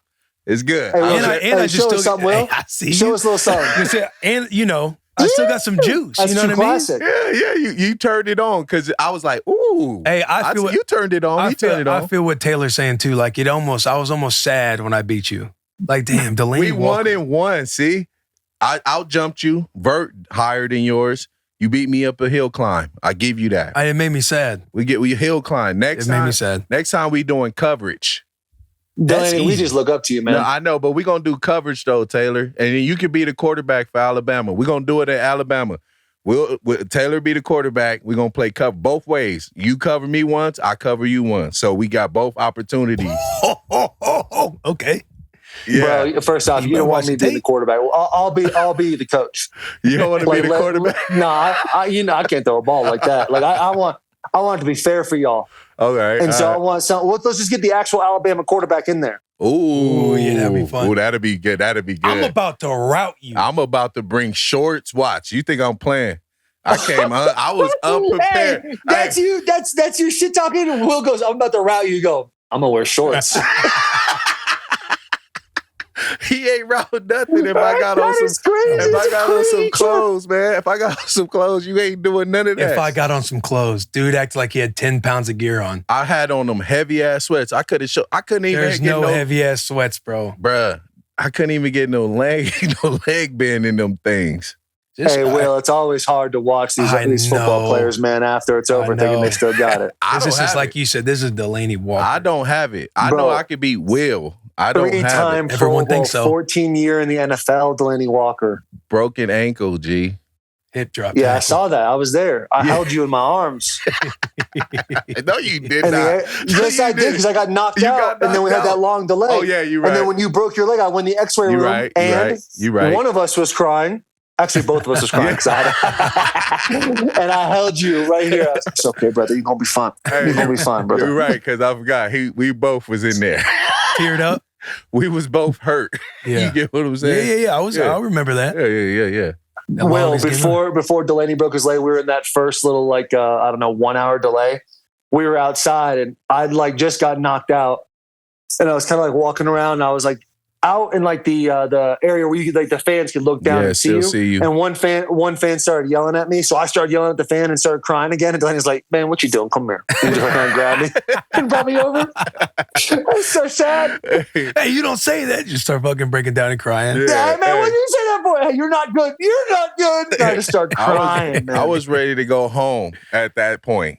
I did not want to play. Well, we all were. I think we were all like, man, I hope this storm takes it down. Man. I know. Nope. 7 hours later. Yeah. You ready to play? Yeah. Oh, shit. I know y'all have talked about it, and I hate to bring up other things, but this hip drop rule. Yeah. Where do we stand? I'll start with you, Will. You know where I stand. I think it's a bad rule. I think it's because in my opinion, it's going to be something that continues to happen no matter what because it's not an intentional thing. And I think at some point in the year, it's going to like cost. It's going to like be a call that like costs a game. Yeah, of course. Like I get like if you got the fines. I understand that we don't want the tackle in there, but it's not an intentional. It's not an intentional tackle. For me, it's just like targeting is like going high when they're doing all that stuff over the middle. Like you're picking your shot. But this one is like, I was telling Delanie, like you get beat on a quick step and all you're doing is trying to stop them from progressing forward anymore. That's it. Even though it ended my career, I'm still like, I'm against it. I don't think that it should be a rule. Again, it's football. You sign up for football. Back in the day, it was get the guy on the ground however you had to get him on the ground. I remember in the high school, it was like, if you got to roll his ankle, roll his ankle. It's almost like you're not trying to do it, but it happens in the game. I'm just trying to get you down. And I feel like this is going to be a factor, like you said, that will change games. That will be this tackle will change winning games. I promise you that. Guys will be leading down the field. They're going to try to stop them so they won't get in field goal position. Get this tackle, 15 yards, put them in field goal position in the game right then and there. That's where I feel like it's going to play a big part in the outcome of a lot of games. Yeah. It might be rare, but once it happens, it's going to be, it's going to blow up. We'll see after this. I mean, they said it's only for 1 year, right? This rule is only going to be for 1 year. You know how that is. It'll stay. All new rules are under review. Yeah. After 1 year. Yeah. I agree with both of you. Like, I hate seeing, obviously, like Delanie, you going down. Other guys were like talking a lot about how this hurting me. I missed 6 weeks because of this. I'm happy this rule's gone. I think it's dumb. I think it's like what they're trying to do is good, like keep everybody safe. Right. But this is one of those things that's like you're signing up for this. Going high, like you said, Will, going high on a dude when he's defenseless, those types of things. Fully understand. It's always good. I'm always gonna look back at those early 2000s highlight videos of the NFL when they're showing the trailers and be like, damn, that'll never happen again. Yeah. But like with the hip drop, bro, the hip drop is like, it's gonna cause more problems than solutions. True. Yeah, because it's like, it's just gonna be a tough rule. I do like the new kickoff rule though. I like the new kickoff return rule. I mean, explain to me that rule. What, so how's it work? Essentially, like the kickoff team starts at what, Mitch, the 45-yard line? Is it the 45? Yeah. And the kickers now kicking off, you have to kick it in the landing zone. So if you kick it out of the end zone or in the end zone, that's like it's a penalty. Yeah, it's like a penalty against the kicking team. Or if they do a touchback, like you kick it out of the end zone, they'll get their touchback will now be at the 35. But if you do one where it hits the landing zone and rolls into the end zone, right, that would be a touchback to the 20. To the 20, yeah. Yeah, that'd be a touchback to the 20 if it's like if it's one of those. It's got to land in a certain spot. Yeah. You got like 25 yards. Right, and the kickoff team can't take off until the ball is fielded. Till he catch it. Right. So I think it'll be more of like an offensive and defensive play. Like I was telling Delanie, I wouldn't be surprised if there's like a couple starters in some of these situations, running a play back there, because I think it'll be more of like a strategic play. It's one-on-one blocking throughout the whole. It's one-on-one blocking. Everybody has a man. You have to block them. So, and if you have like maybe not like your best linebacker, but if you have like a starting linebacker out there, like again, you're only covering for like 25 yards. It's a faster play. Like even guys who are blocking, like, not saying you, but maybe like an athletic O lineman or a really good blocking tight end that starts, that can block for like 5 seconds or a few seconds. It's like I could see those guys getting out there. But down to me, I feel like that's going to hurt our roster, because if this does take off, now we don't need that many guys on a special team roster, because again, like you said, if we put starters out there, how does that hurt the guys that were just making a team for special teams, for kickoff purposes? I think it'll still be the same kind of cats. Like I think the guys who make it for special teams, those guys they're you know how they are. I mean, you were one before you became like a superstar tight end. Like these are you weren't, just because this rule comes in place doesn't mean some linebacker was going to outplay you, because you still turn on the film and you're still a demon covering kicks and blocking and everything else. So I still think those guys will be on there. It could just be spotty to where you don't have to have like 4 core guys. Like you might just have 1 or 2 instead of, hey, if you're a backup, you got to play on every special team. Okay, that makes sense. But and there's also like 3 other cores of the special teams, right? Punt return. Yeah, you still got punt and punt return. But punt return defense, really, you almost had your starters on punt return too, though. pretty much. Yeah, I was not a In guy some who got to, situations. Yeah, some situation they didn't come out. I never got to be on punt return because they said Coach Hawk would always say my arms are too short. Really? Yeah, bro, which I thought was so stupid. But That's hey, crazy. I gotta, get a little You break. do got short arms, though. Yeah, I do. I do have short arms. I do. Oh, but hey, thanks for joining us, bro. I'm glad we got you on. Yeah, I mean, shit. Delanie and I went for. I mean, we probably how long we're at an hour 15 right now. Oh, Total. yeah. Who's up today? Who we got? Michael Bisping. That'll be a fun one. Ooh, that'll be a fun one. A great storyteller. He was chirping himself, chirping his eye. His accent's incredible, too. Everyone's going to really enjoy it. Yeah, a lot of charisma. He was fun. Of charisma. Yeah, he's a fun interview. Which is, by the way, that's a key word with the British around here. They call it charis. Oh, you have charis, mate. Oh, you're going max charis right now. Oh, that seems like a nice little compliment. Maybe that's where Riz comes from. Yeah. They're out there doing their thing right now. Anyway, boys, I love you. Boys in the back, if you can hear me, I love you too. I miss you guys. I cannot wait to be back. Hold you guys in my arms, give you some love, and go to Alabama with y'all. All right, brother. We love you too. All right, my guy. See y'all. See ya. Later. He says he loves and misses you, boys. What else do we got? What else do we got on here? Where's my little, got my little papers right here. Should we hit an ad read and have a little bit of fun with Twisted Question, Mitch? All right, Twisted Tea is a refreshing hard iced tea made with real brewed tea and 5% alcohol, full of flavor and very refreshing. Twisted Tea goes down smooth, and there's no carbonation, which makes it easy to drink all day long. We had the Twisted Teas flowing at this last live show. Yeah, oh, wait, you did a great job on the chug off. I killed him. Yeah, you killed him. Yeah. You killed him. I tried giving somebody some hope, being like, oh, you still got something, but you crushed it. It is the perfect alcohol beverage for game day, whether tailgating in the parking lot, watching at a bar, or watching with friends at home. Twisted Tea is there to turn up your game day, so keep it twisted with the boys and go grab a refreshing Twisted Tea today. Mitch, bring us a Twisted Question, bro. So this question comes from a fan at the live show. He pulled up one for me, and then I took a picture of it. But this is what he said, and this is what he wanted to ask on the This pod. ain't suspect, is it? Because they were saying some suspect We were going to say, shit. if you're coming to the Alabama live show or in Nashville when we do that one, like, come correct. Come correct. I mean, yeah. it gets, and listen, I understand the fan base that we've built, but it's too much about dick sucking. Yeah, too much. Yeah. It's way too much. All right, this one's kind of, it's not in that realm, but it's kind of disgusting. Okay, all right. Would you rather drink a cup of spit from someone who is chewing tobacco or make out with someone who has all of their teeth rotten? Oh my God, that is a good one though. It's just bad either way. Give me. It's a drink after someone who's been dipping or So spit. basically, drink a spit cup or make Drink a out with somebody spit- with rotten teeth. How much are you drinking? You said spit cup. All of like whatever their spit is. Like, It's not like one This is sip? bringing back a very bad memory because Yeah. I accidentally I started drinking my dad's I've spit cup actually done after, it too. That's why I'm Me asking. too. How and I much? was so fucking mad.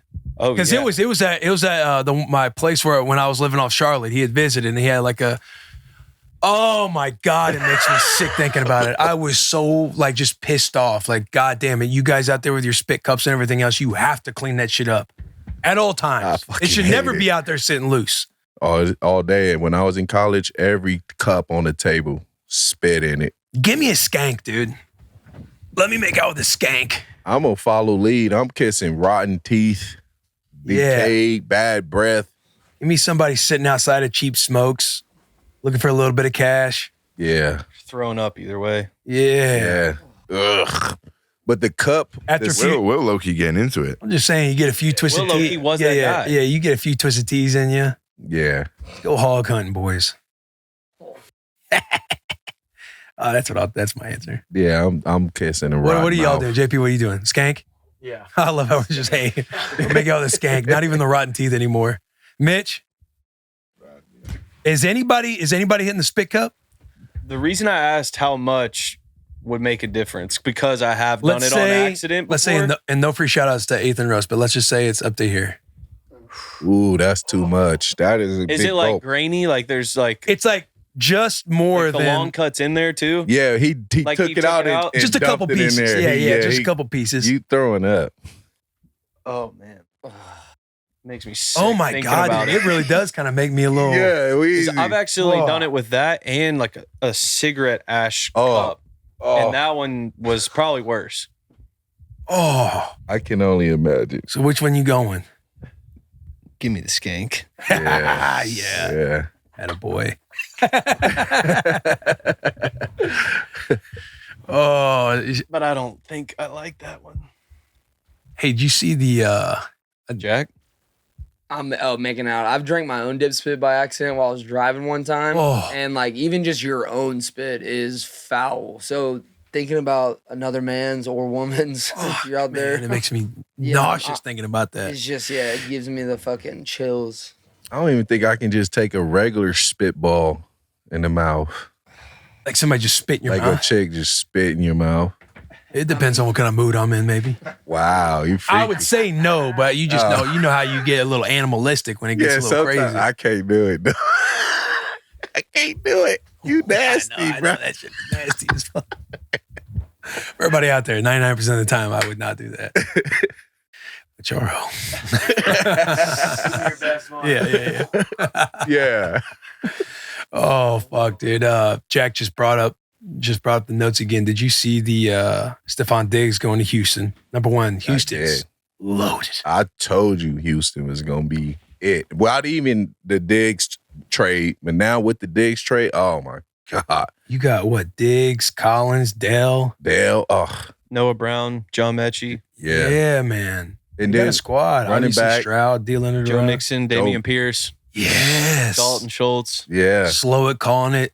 Defense. Coach Ryan, head coach Ryan. I mean, that's a ain't gonna there's be- a squad. I'm not going to lie. I hate to say this because you know what division I'm all about, but God I damn. might have to put a futures on them right now.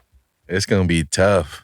Do it. They probably lose. Might have to put a futures on them. He said, do it, they probably lose. Help us out, Will. Yeah. God, they I gonna was be thinking stout. about going UConn to cover, but it was so big. I didn't feel like that would help out too much. And I was just honestly, if I would have bet on both those games, I would have lost both. But do you Because think, you guys covered, right? Oh, maybe I would have won that one then. do you think he wanted that trade, or do you think the Bills was just like, we had enough? Well, what was that? Maybe what was that collective. trade? You Does anybody feel like they got a A little bit of good? both. A little bit Think of both. so? A little bit of pulse on this. Obviously, they've had their situations throughout the last couple of years that you've heard about.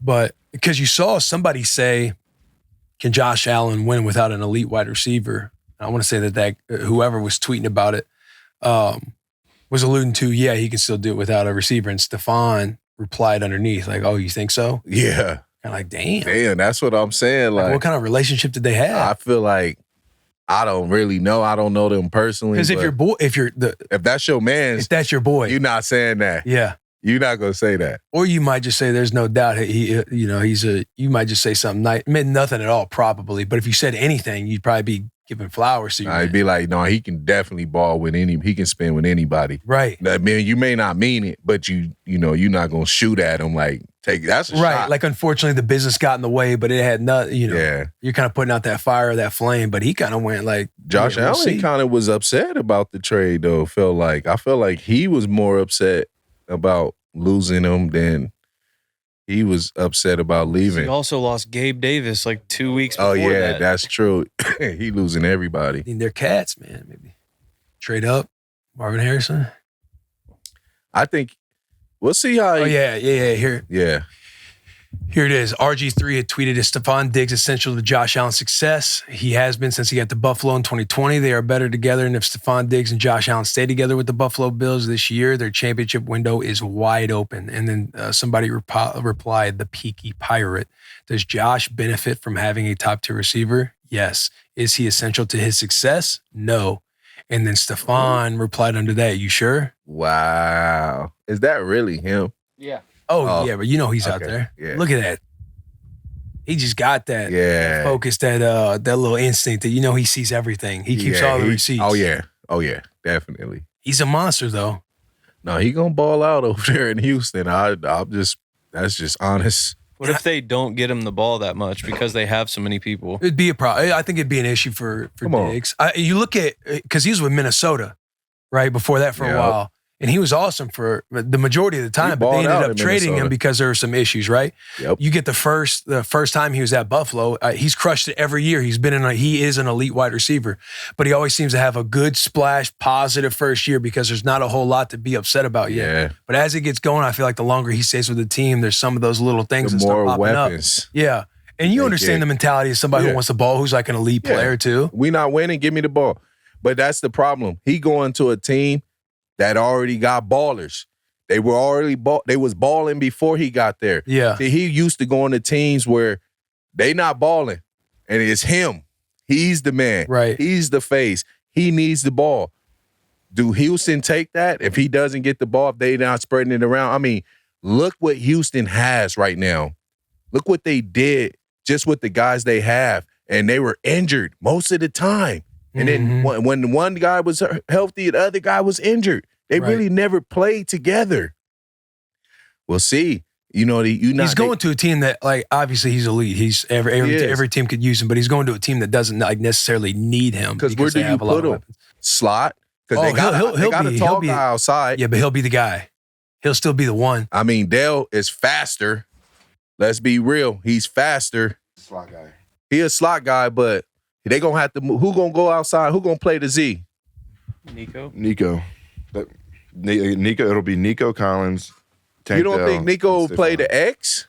Nah, that's normally, isn't that normally where you put your better guy? Yeah. The X usually the big boy. And that's our receiver expert. I feel you. So you think Diggs is gonna be the X? I was an X at college. You think Diggs gonna be? Hey, yeah, you were, Mitch. You know why I say Diggs not gonna be the X? The X guy usually the stationary guy. He's not the motion guy. Diggs like to move across he likes to go across because he likes to get up and where they can't press him. He got that way to make all them option routes, to run that corner route he loves to run so much. I don't know. I don't see them they'll know what to do with them because they come from that Niners system. They come from that philosophy. So you have all those different weapons. Like they'll find ways, but I think he'll still be the guy. He'll still be the one. I feel like Nick Collins stepped up so big last year that you have no choice to try to see if he can be. He runs mad too. You feel me? Yeah. Just some of the plays he made.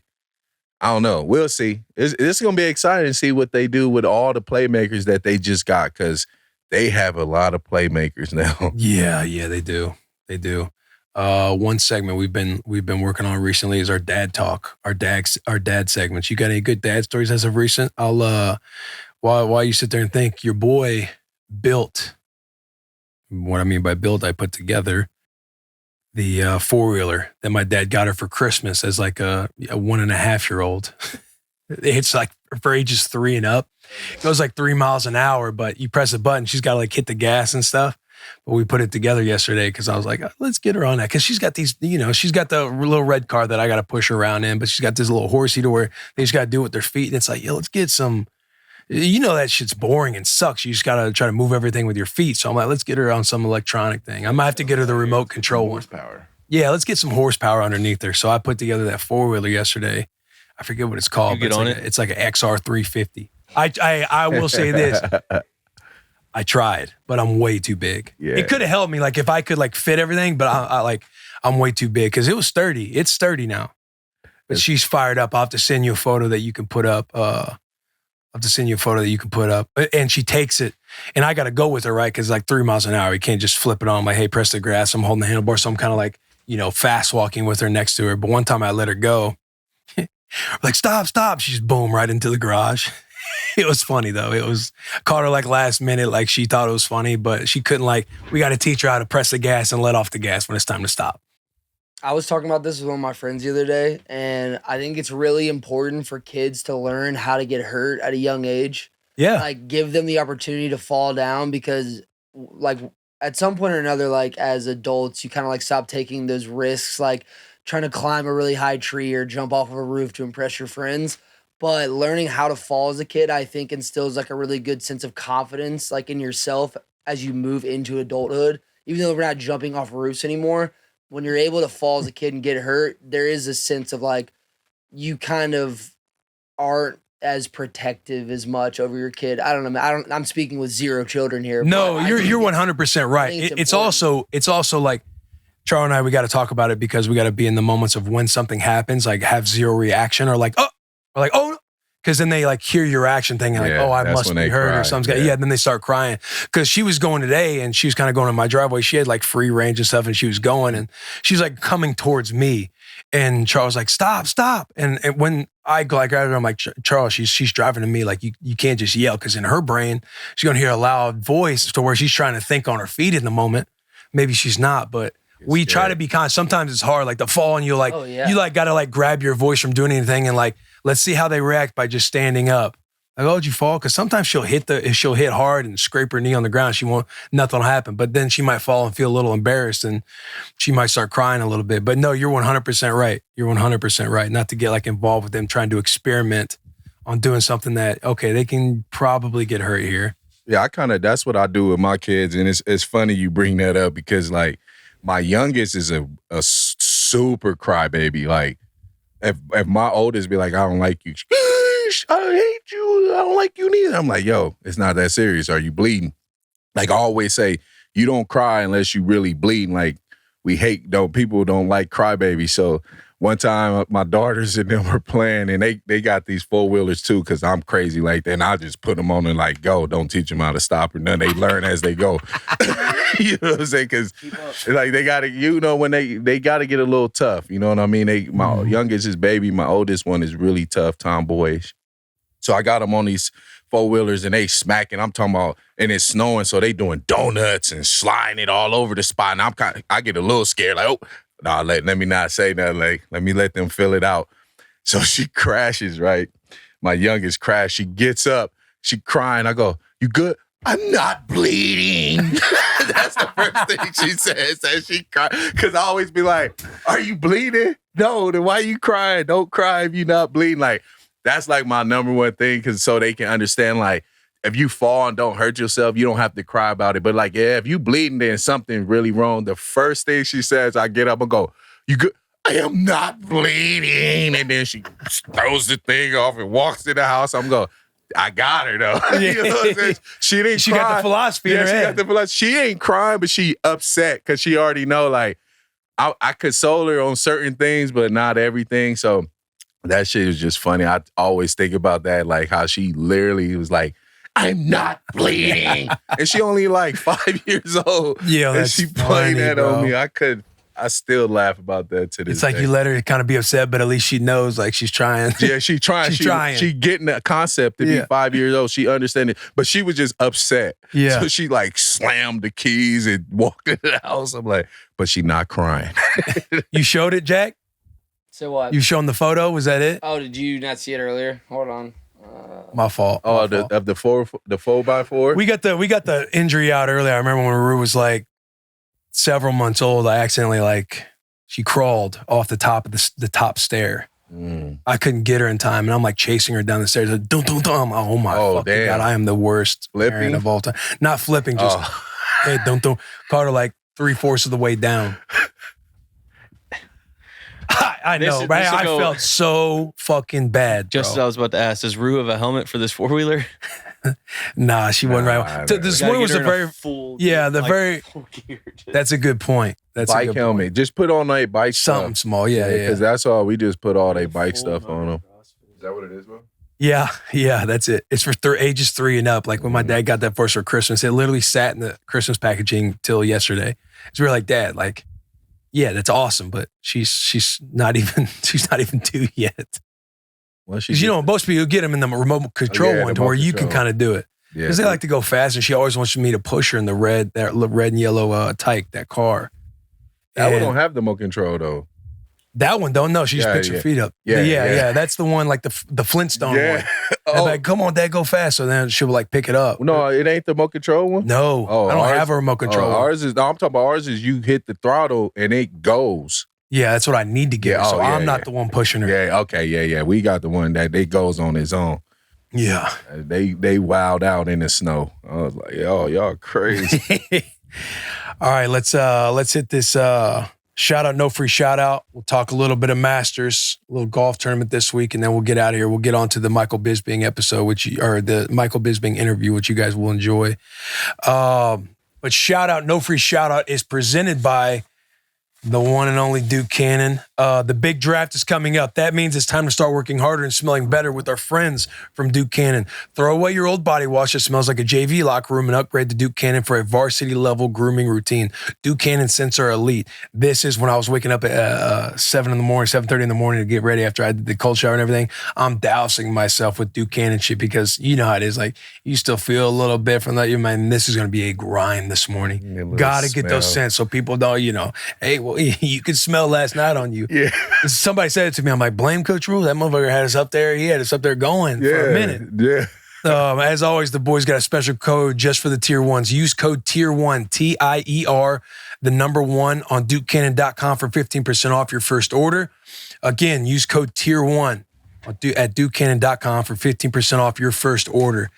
Mitch, JP, does anybody want to, what is it? Alley-oop? Alley-oop? JP got mad at me the other week. He's like, hey, how do you say it? I was like, alley-oop? He's like, no, you dumb motherfucker. What? What is it, alley-oop or alley-oop? Alley-oop. All right. What? Alley-oop. Alley-oop. Alley-oop. That's what I said, didn't I? You said alley-oop. Alley-oop? Oh, shit. I don't know. That's alley-oop. Alley-oop, yeah. Oop me. Yeah. JP got mad at me. Like, damn. I was like, shit, am I? We just talk funny. I'm slipping on? You know what I mean? JP, you got one? Mitch, you got one? Kick us off? I'll start off. I'm going to shout out being able to travel with the boys again. The spring tour, like the first stop, and then a lot of the fall tour. I didn't make the travel list, but it was fun being with the guys again this weekend, going out and stuff with everybody and just being a part of the crew again. So yeah, shout out. Being able to travel. That's a good one, man. That is actually a good one. I miss my boy. Making Mitch, the travel man. squad. Jackie Moon. We got to hurry up so we can hit this solar eclipse. Yeah, start at 1. Is the full thing. Fuck it. I'll just do shout out to the solar eclipse. Some people don't care as much about it, and that's totally fine. I think that nature phenomenons are cool, and this will be a full, I forget the exact wordage for it, but a total eclipse. There are partial ones, and this one is when the moon goes in the direct path of Earth and the sun. We're all familiar with eclipses, but it's going to be 4.5 minutes long, and in Tennessee, we are closer to almost the entirety of Earth where the eclipse passes through. So hopefully it's going to be a cool experience. It's a little cloudy in Nashville today, so we might not even need these glasses, but hopefully it gets pretty dark for about 4 minutes. And to me, I think that's cool. So Don't it happen like every 5 years? Because this happened before in Tennessee. We've had a few. We had one in 2017. But this one is a total eclipse. So it's like if you're in the actual direct line of it, it'll be like completely dark. Yeah. Have you guys been in the direct line of it the last couple times? It got dark. Because the one time I was telling you about, and I was really close to the direct line, but I wasn't in. It was here. Yeah, it got dark here. Yeah, I think it was closer in Nashville last time. I was living in Knoxville at the time. And then now this time, it's like the very far left corner of Tennessee in the west. It's like Dyersburg, I think, is the only place that's complete darkness. Yeah, darkness. So I don't know how wide the path is, but one of the times it was like in like where we were in Bonne Terre, Missouri, like people were coming in just to Bonne Terre, staying at hotels and everything else just to travel and see, because we were like in line with what you're saying. That seems like overkill to me. Like, I'm not going to travel for it.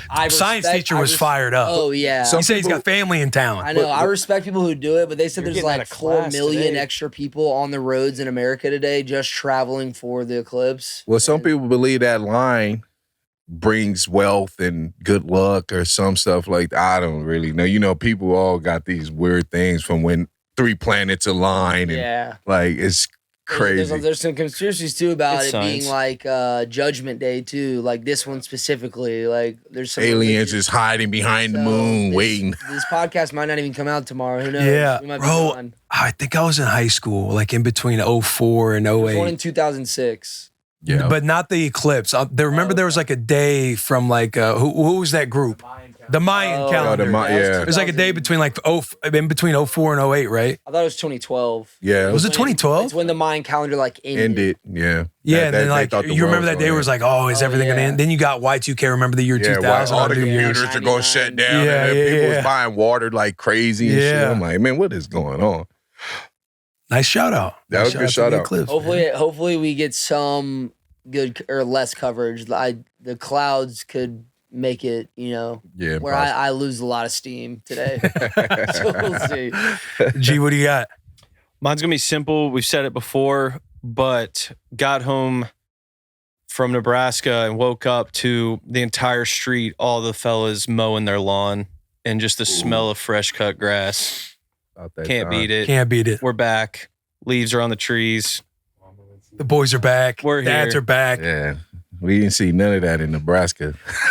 Yeah, hell no. Did you hit the primer a few times? Oh, shit. You didn't check the JP, what do you got? Give it to him. 38-0. Shout out, no free. Shout out to the Lady Gamecocks. The journey to perfection was completed last night, and Under Armour, they came out with a nice little graphic for us. It says, you win some, and the net is cut down, you lose none. Columbia burned down. Kids were jumping in the fountain. Dawn Staley, GOAT of women's basketball. From player and coach perspective, there's obviously a lot of great women's coaches, but nobody has done more than Dawn from the player side and the coach side. So it was just great to see. Anytime somebody goes undefeated in any sport, it's unreal to me. So, and they beat one of the best college women basketball players ever to play the game. So that's turned big. Our whole roster. We lost all 5 starters last year. Yeah, and then to do this. Right. I wonder if she'll get any head men's jobs. Remember we were in Nebraska and Coach Rule was saying that he was talking to some AD. Hire her. But this was like last year. Yeah, I guess they had already filled it. But she seems like... So the Las Vegas Aces, who are like the best team in the WNBA right now, they have already moved their game against whoever has the number 1 WNBA pick. They've moved it to T-Mobile Arena because it has like 8,000 more seats than where they play now. Yeah. Just in anticipation of that team picking Caitlin Clark. Yeah, number People 1. wanted to come watch. Yeah. Bro, she has changed the game. I was telling you earlier before we were sitting over there that I'm sitting there watching these last game, like the tournament with Iowa and following Caitlin Clark. And it's like I'm sitting there with this loose smile of yo, this is so sick for women's sports that somebody like this has changed the game so much. They're outperforming the NBA Finals, the World Series, and all the men's tournament, all because of Caitlin Clark and all the, whether it's the love, the hate, and everything kind of combined, arguing over one player.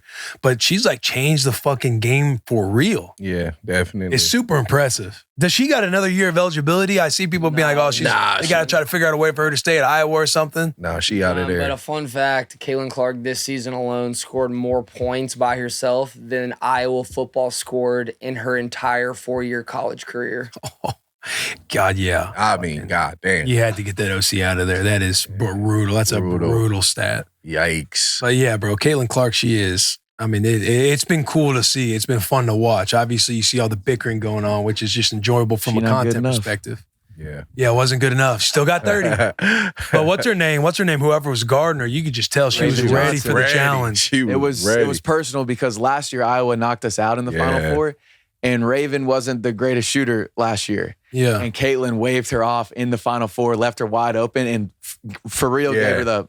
Go ahead and shoot it. Yeah, and you could tell it was in her head the whole game. I was waiting for her to hit the ground with the 2 hands. Need it. Because when she was guarding Caitlin only had 7 points. Yeah. And she was on her for a lot of minutes. But when she picked her and took it the other way for a couple, that was nasty. Yeah. Kind of fired me up. But shout out the women's Gamecocks. My shout out, no free shout out, is going to go to when you find a new game on your phone. I haven't been in the iPhone game for a minute, and I found this game called Retro Bowl, and I am on year 24 of my dynasty. I coached the Dallas Cowboys for 15 years, and now I'm with the Las Vegas Raiders. But there's this game, Retro Bowl, and I see him to be follow us on Twitter, go to our Reddit. I might just make a Reddit profile just to join this group. This game is fucking unreal. Talking about if you want a GM owner dynasty, like again, I'm on year 23, 24. I've won 2 Super Bowls. They got Hall of Fame. Like you can make all these different lists and you can kind of like develop players, trade, get coins, like not to where you're buying stuff. I think you can upgrade one time maybe and get like purchase something. But I found this game and I've truly been fucking obsessed with it. I see. So my shout out, no free shout out goes to my shout out, no free shout out goes to the Retro Bowl. I fucking love it. I love it. I might do the upgrade so I can just rename because you get there. Yeah, you get. Yeah, bro. It's like old school. What was that first initial football game? Yeah, Tecmo Bowl. Techno Bowl. Techno Bowl. It's like that kind of style, but like all the theatrics with GM running the dynasty, hiring coaches, losing players. It's awesome. It's fucking sick, boys. If I could recommend an App Store game right now, no free shout outs, but the Retro Bowl, I'm telling you, you will be immersed. Go ahead, Delanie. My shout out, no free shout out, is going to be a land clearing machine. It's most likely the mulcher. Look, bro, I went to Nebraska and I hired these people to come in and mulch, clearing trails so we can ride 4-wheelers, dirt bikes, all this, do shoot guns, whatever. I came back. The property looks ridiculous. I mean, I am blown away about how this machine cleared trees, paths. I'm heading up there after this. So no, my shout out, no free shout outs goes to land clearing machines, mulchers. If you ever get land, look into these mulchers. I am telling you. You know their business? You said no free shout outs, right? Yeah, but you can give them a shout out, but it's just, It's Steven Land Clearing, man. They kills it. Steven's Land Clearing. They elite land clearing. So money well spent. Yeah, money well spent. Oh my God. I went back up there yesterday after I woke up. I'm like, we're gonna go check it out. I'm blown away. I mean, I can ride my side-by-side through all 62 acres. I can go around all of it without being touched by a tree, bugs. It's trails that leads to the ponds that we can shoot it. Oh my God, it's the best. I'm thankful I found these guys. We got to get a vlog. We got to get out there. No, I told them, I was telling them, once the house built, I want y'all to come film a bus up, film one of this bus with the boys. That'd be a fun day, bro. Just having a crazy day, side by side, shooting guns, all that. Have to. Yeah, that's a good one. Should we get how long we been rocking, Mitch? Hour 45 minutes. How long is the Bisping interview? 35 minutes. I think we're solid. We got the Masters coming up this weekend for those who celebrate. There is also golf tournament, the Barstool golf tournament, mini golf tournament that'll be taking place, and I believe will be live on Wednesday. So as you're listening tomorrow, there'll be 3 rounds, and then the final round on Thursday. That'll be happening at the Chicago Barstool Chicago HQ. So make sure to tune into that.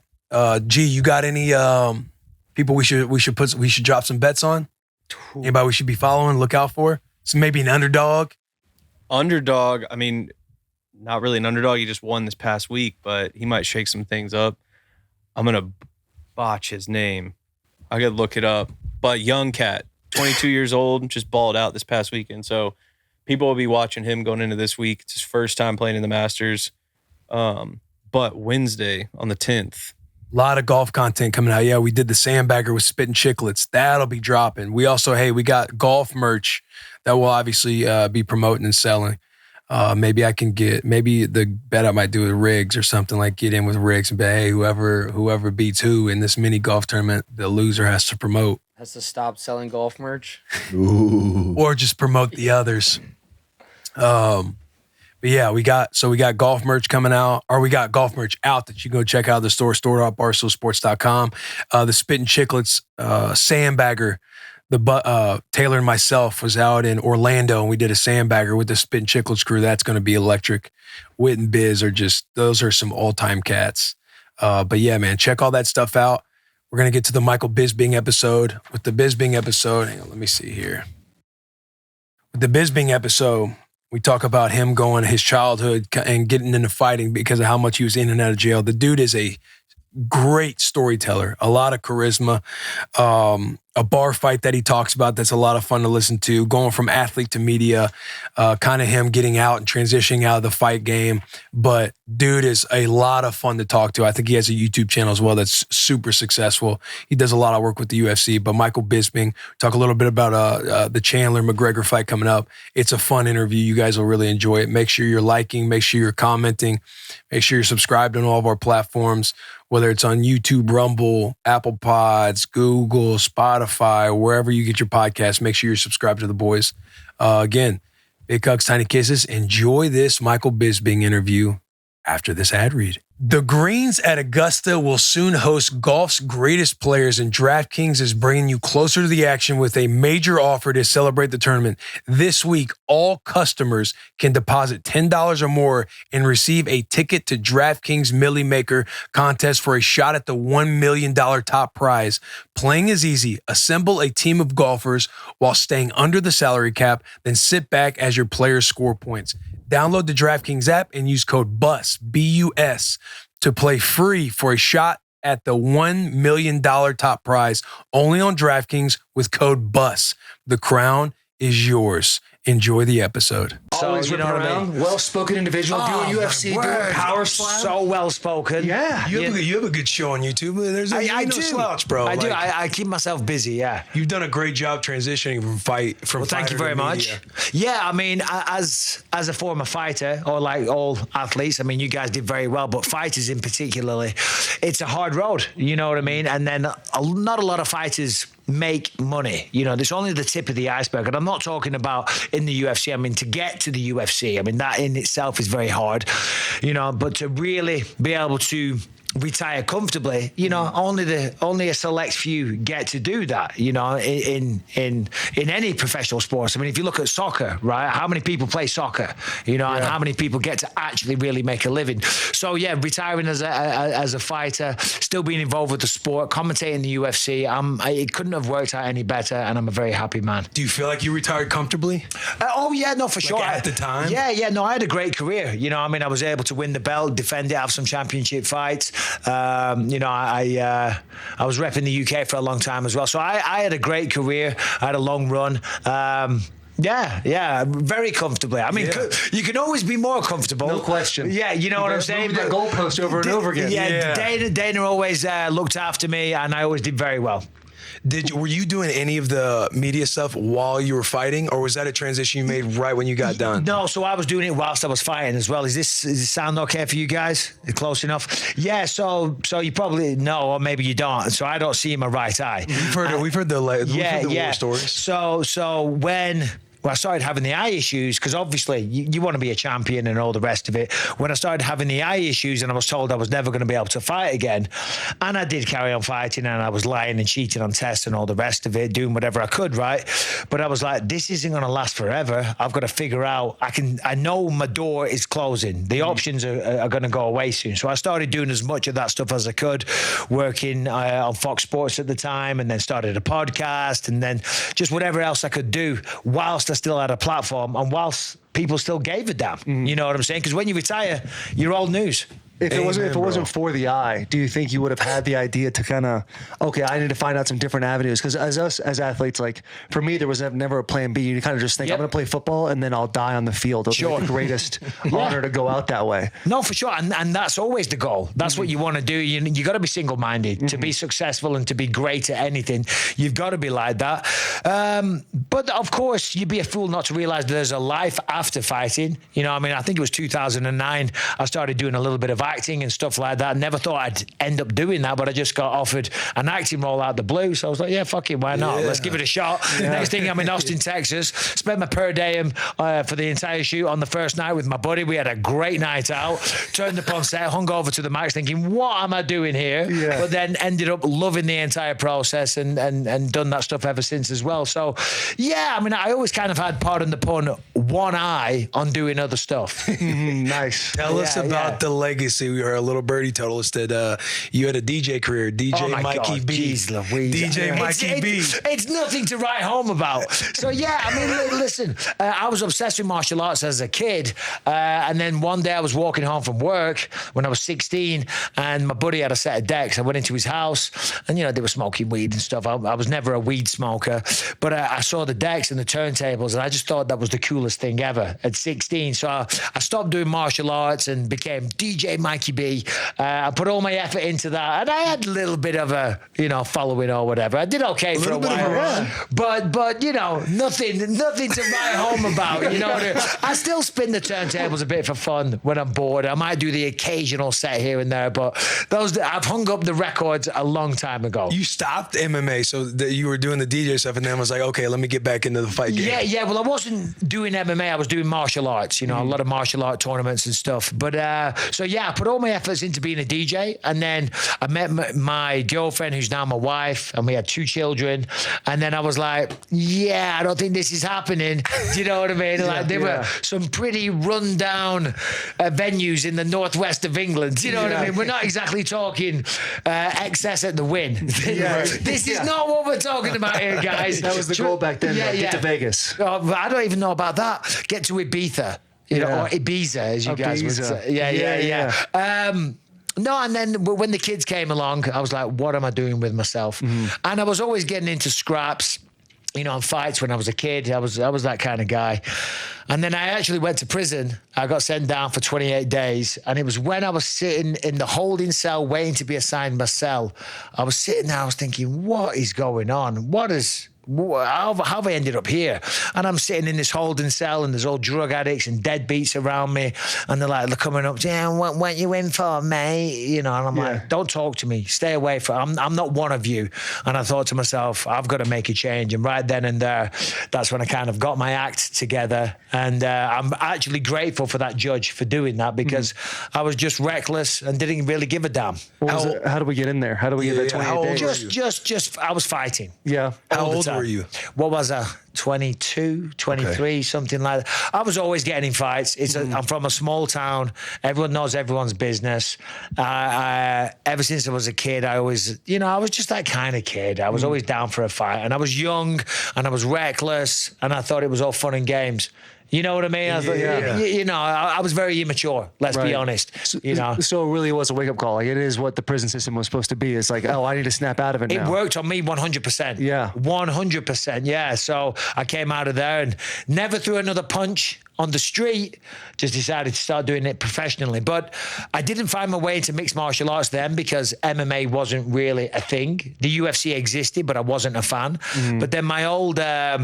to use an old term, sensei, told me all about the explosion of something called mixed martial arts and the UFC. And in Japan, they had Pride. And I didn't even know what it was. I said, can you make money? And he said, listen, the champions are making great money. They're celebrities in America. They're getting into acting and all this kind of stuff. So he painted this whole picture, and I thought, that's what I want. So I signed up for my first fight 3 months later. Didn't even know what the sport was. Got the knockout. 2 years later, I was on the Ultimate Fighter. Won that. Next minute, here we are. Talking, bossing with the boys. That's right. Let's go. Was that the big break? Was getting on the Ultimate Fighter? Oh, for sure, of course. Fighting on the regional scene, if you will. That's what they call it in the UK. I was the Cage Warriors champion. I was the Cage Race champion. I was any promotion that was in the UK, I was the champion of, as well as the super heavyweight kickboxing champion. I used to be a bit of a fat bastard. So then they came to the UK looking for 2 guys to be on the Ultimate Fighter season 3. And then we had these open auditions, and at the auditions, all the other people in my weight class, I'd knocked them all out. You know what I mean? So I was kind of confident that I was going to get it. And then, of course, I'm a loudmouth piece of shit as well. So you want a bit of drama. So there you go. How was the Ultimate Fighter structured then? Was everybody in the same house still? Was it kind of like a reality TV show to go with it as well? Oh, yeah, for sure. Yeah, absolutely. And I loved it. I mean, come on, listen. I've never been to America. They're going to fly me to America. I'm sitting in a big, beautiful mansion with a bunch of guys. We're getting paid to train and work out. And you walk in, I'm being coached by Tito Ortiz and Ken Shamrock and Dana White's there. I'm like, shit, this is it. This is really happening. And a lot of people on the show, they were there for the 15 minutes of fame, you know, but I was there to kick some ass and win, you know, and fortunately with a bit of luck, that's what I was able to do. So when you go through the Ultimate Fighter and you get that bid to go in the UFC, you said earlier you weren't really a fan of UFC. When did you become like, this organization is really it wasn't They put money in his pocket? Yeah. Well, exactly. I was like, UFC's not bad, actually. I like this. Yeah, it wasn't that I wasn't a pretty fan. good spot. I just didn't even really know it existed. I remember I was at World Championships in 1995 when I was 16, and we were staying in a youth hostel in Auckland. And I remember in the kitchen in the youth hostel, they were all watching. I think it was like UFC 2 or 3 or something. And I wasn't really interested. Not because I wasn't a fan. I was just, I was a kid and whatever. Right. And I was too busy going out with my friends and partying and stuff. But as soon as I knew there was a viable career option and I knew I was getting older and I'd been in trouble with the law and I left school at 16, I was like, this is probably the only way I'm going to make something of my life, you know, because I always say it's like, getting on your lecturer's high horse, but everyone's good at something. Everyone's got a skill. And I remember my supervisor at the time at work, I was working at this sofa factory, just like making couches and stuff. And he said, what are you going to do for the rest of your life, Michael? He said, do you want to do this? I said, no way. And he said, well, you think about it, because I walked into this factory 30 years ago and it's flown by like that. He said, you're still a young man. So I started thinking, I said, what am I good at? What am I good at? And I've always been good at fighting. I was always good at martial arts. I was always in street fights. I'm ashamed to say it now, but I was very successful. Let's just put it like that without sounding like a prick. Yeah. So I said to him, I'll never forget, I walked up to him one day. I said, Mick, I said, I figured out what I'm going to do. And he's got his tool belt on. He takes his tool belt off and he walks over rubbing his hands. Come on, because he was kind of like a mentor. And he's like, okay, what's the plan? I said, I'm going to be a professional fighter. And he was like, oh my God. I thought you were a smart kid. I'm like, no, trust me, I know what I'm doing. So anyway, did you ever make the call back to him like, hey, I fucking did it? Funnily enough, I was Googling him last week because I was talking about this to my wife about Mick Killeen. But no, I don't know what happened to him. I hope he's alive. I hope he's well. But, I don't think I had as much of an impact on him as he had on me. Yeah. It's funny, isn't it? That these people come into your lives that can make a big impression and they might not realize it. Like a teacher to a troubled high school kid or whatever, Right. But yeah, there you go. You've had a lot of incredible fights. Like, what loss pisses you off the most? Oh, what loss? None of them, to be honest. None of them pissed me off. I mean, I'm 44 now, and I've been retired since 2018. So, I don't keep myself up at night stewing over them. But what pissed me off? Which one had the most residual effect? Because there's been, time's passed. I don't, again, good question. I mean, the Vanderlei Silva fight was bullshit. I won that fight. I was robbed. Hell yes. Yeah, I love that. I was robbed. Nothing really makes me mad, but that was a bullshit fight, dude. But now you're digging deep into the archives. Fuck Vanderlei. So that one, I guess, because Vanderlei's a legend of the sport, and he was actually one of the guys that, when I started discovering what MMA was, I saw Vanderlei fight. I was like, oh my God, this guy's amazing. Look at this guy. And I wanted to be like him. And then to fight him was a big deal, and I thought I won the fight, but whatever. It didn't go my way. Yeah, he had all the training videos where he's like training with the snorkel and shit, right? Like, yeah, he did a lot of weird shit. He did a lot of steroids as well. They're the ones, you know what I mean? The Vito Belfort one. Obviously, I lost an eyeball through that because he's a cheating piece of shit, So I guess there's a few. Chael Sonnen can go fuck himself. He was on every performance-enhancing drug under the sun. I love Chael. He's cool. Down because he's mouthy too. Like I'm sure that one was like, God, I wish I could have fucking. It never did. Because we were both fighting on the same card, but we had different opponents. And then for whatever reason, it's a long story. Somebody dropped out, so they rejiggled the card, and I was fighting Chael. And this was like 10 days before the fight. So we didn't really have time to for anything to manifest or to brew. You know, there was no bad feelings couldn't, you know, arise. It was like before we knew it, we were in Chicago, we're stepping on the scale. Got you. I remember I squared up to Chael on the weigh-ins. Yep. And you know, you try and do your bit, like get in his face and like, you're fucking dead, and all that type of stuff. Hey, but the accent with that, it was so hard. You're fucking dead. You're so sure. And I'm in there, and I'm like, because I always used to give not give him a headbutt, but just like a little, you know, just a little touch. Yeah. You know, because you're trying to insert your last minute dominance. You know, and Chael just said, "What cologne are you wearing? You smell delightful." Oh, no shit. Threw you off big time. And I was like, son of a bitch. Yeah. You talk about these dudes taking PEDs, steroids, stuff like that. Was it easy when you got your hands on guys to feel like, okay, you got something going on extra? Do you know what, to be honest, there's only one fight that I ever felt overpowered in, even though I know for a fact I fought a lot of guys that were using, because for a while there was testosterone replacement therapy, which was legal. They were allowed to do that. Yeah. If you went to a doctor and the doctor signed off on it, there you go, boom, you were in. And I've never taken anything in my life. But even still, there was, I guess Vitor was like ridiculously powerful and explosive with his striking. But when we clinched up or anything, there's only one guy that I fought who's called Matt Hamill, that was a death fighter, that whooped my ass in round one. And I was like a little schoolboy with him. But he wasn't on steroids or anything like that. He was just a good old fashioned farm boy. Do you know what I mean? That give me a good old ass kicking. God bless him. Was it just the testosterone, like the TRT, that was like the issue? Like how was everybody, how were people able to access it so much? I have no idea. I'm not an expert on that stuff, but it was rife. I know it was. Everyone, you know, everyone's aware of that, because the drug testing back then was kind of like an IQ test. You know, now we had USADA. We have another program now where they show randomly, they test you, and, you know, it's very in-depth and very safe. Back then it was, and not all fights, the main event, maybe the co-main, you had to take a piss test after the fight. You know, so if you're smart enough, you know how to cycle it and get it out of your system. But I was always so young and confident. I was like, I don't give a shit. I don't care. Whatever. I'm going to get him anyway. Never thought about it?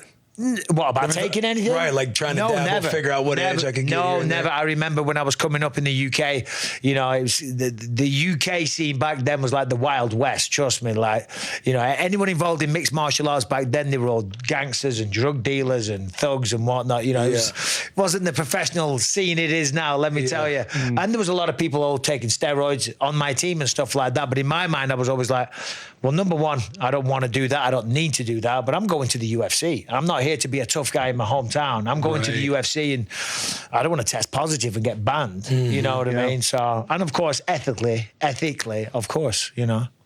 Yeah, that's a tough deal with the ethically part.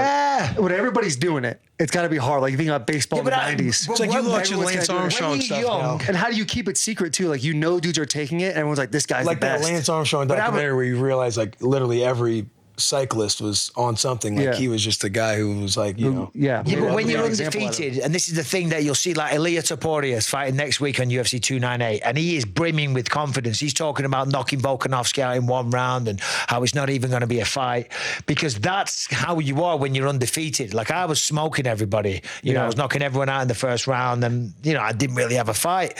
And I was like, yeah, fuck him, you know, because when you're undefeated, you literally feel like no one on earth can beat you.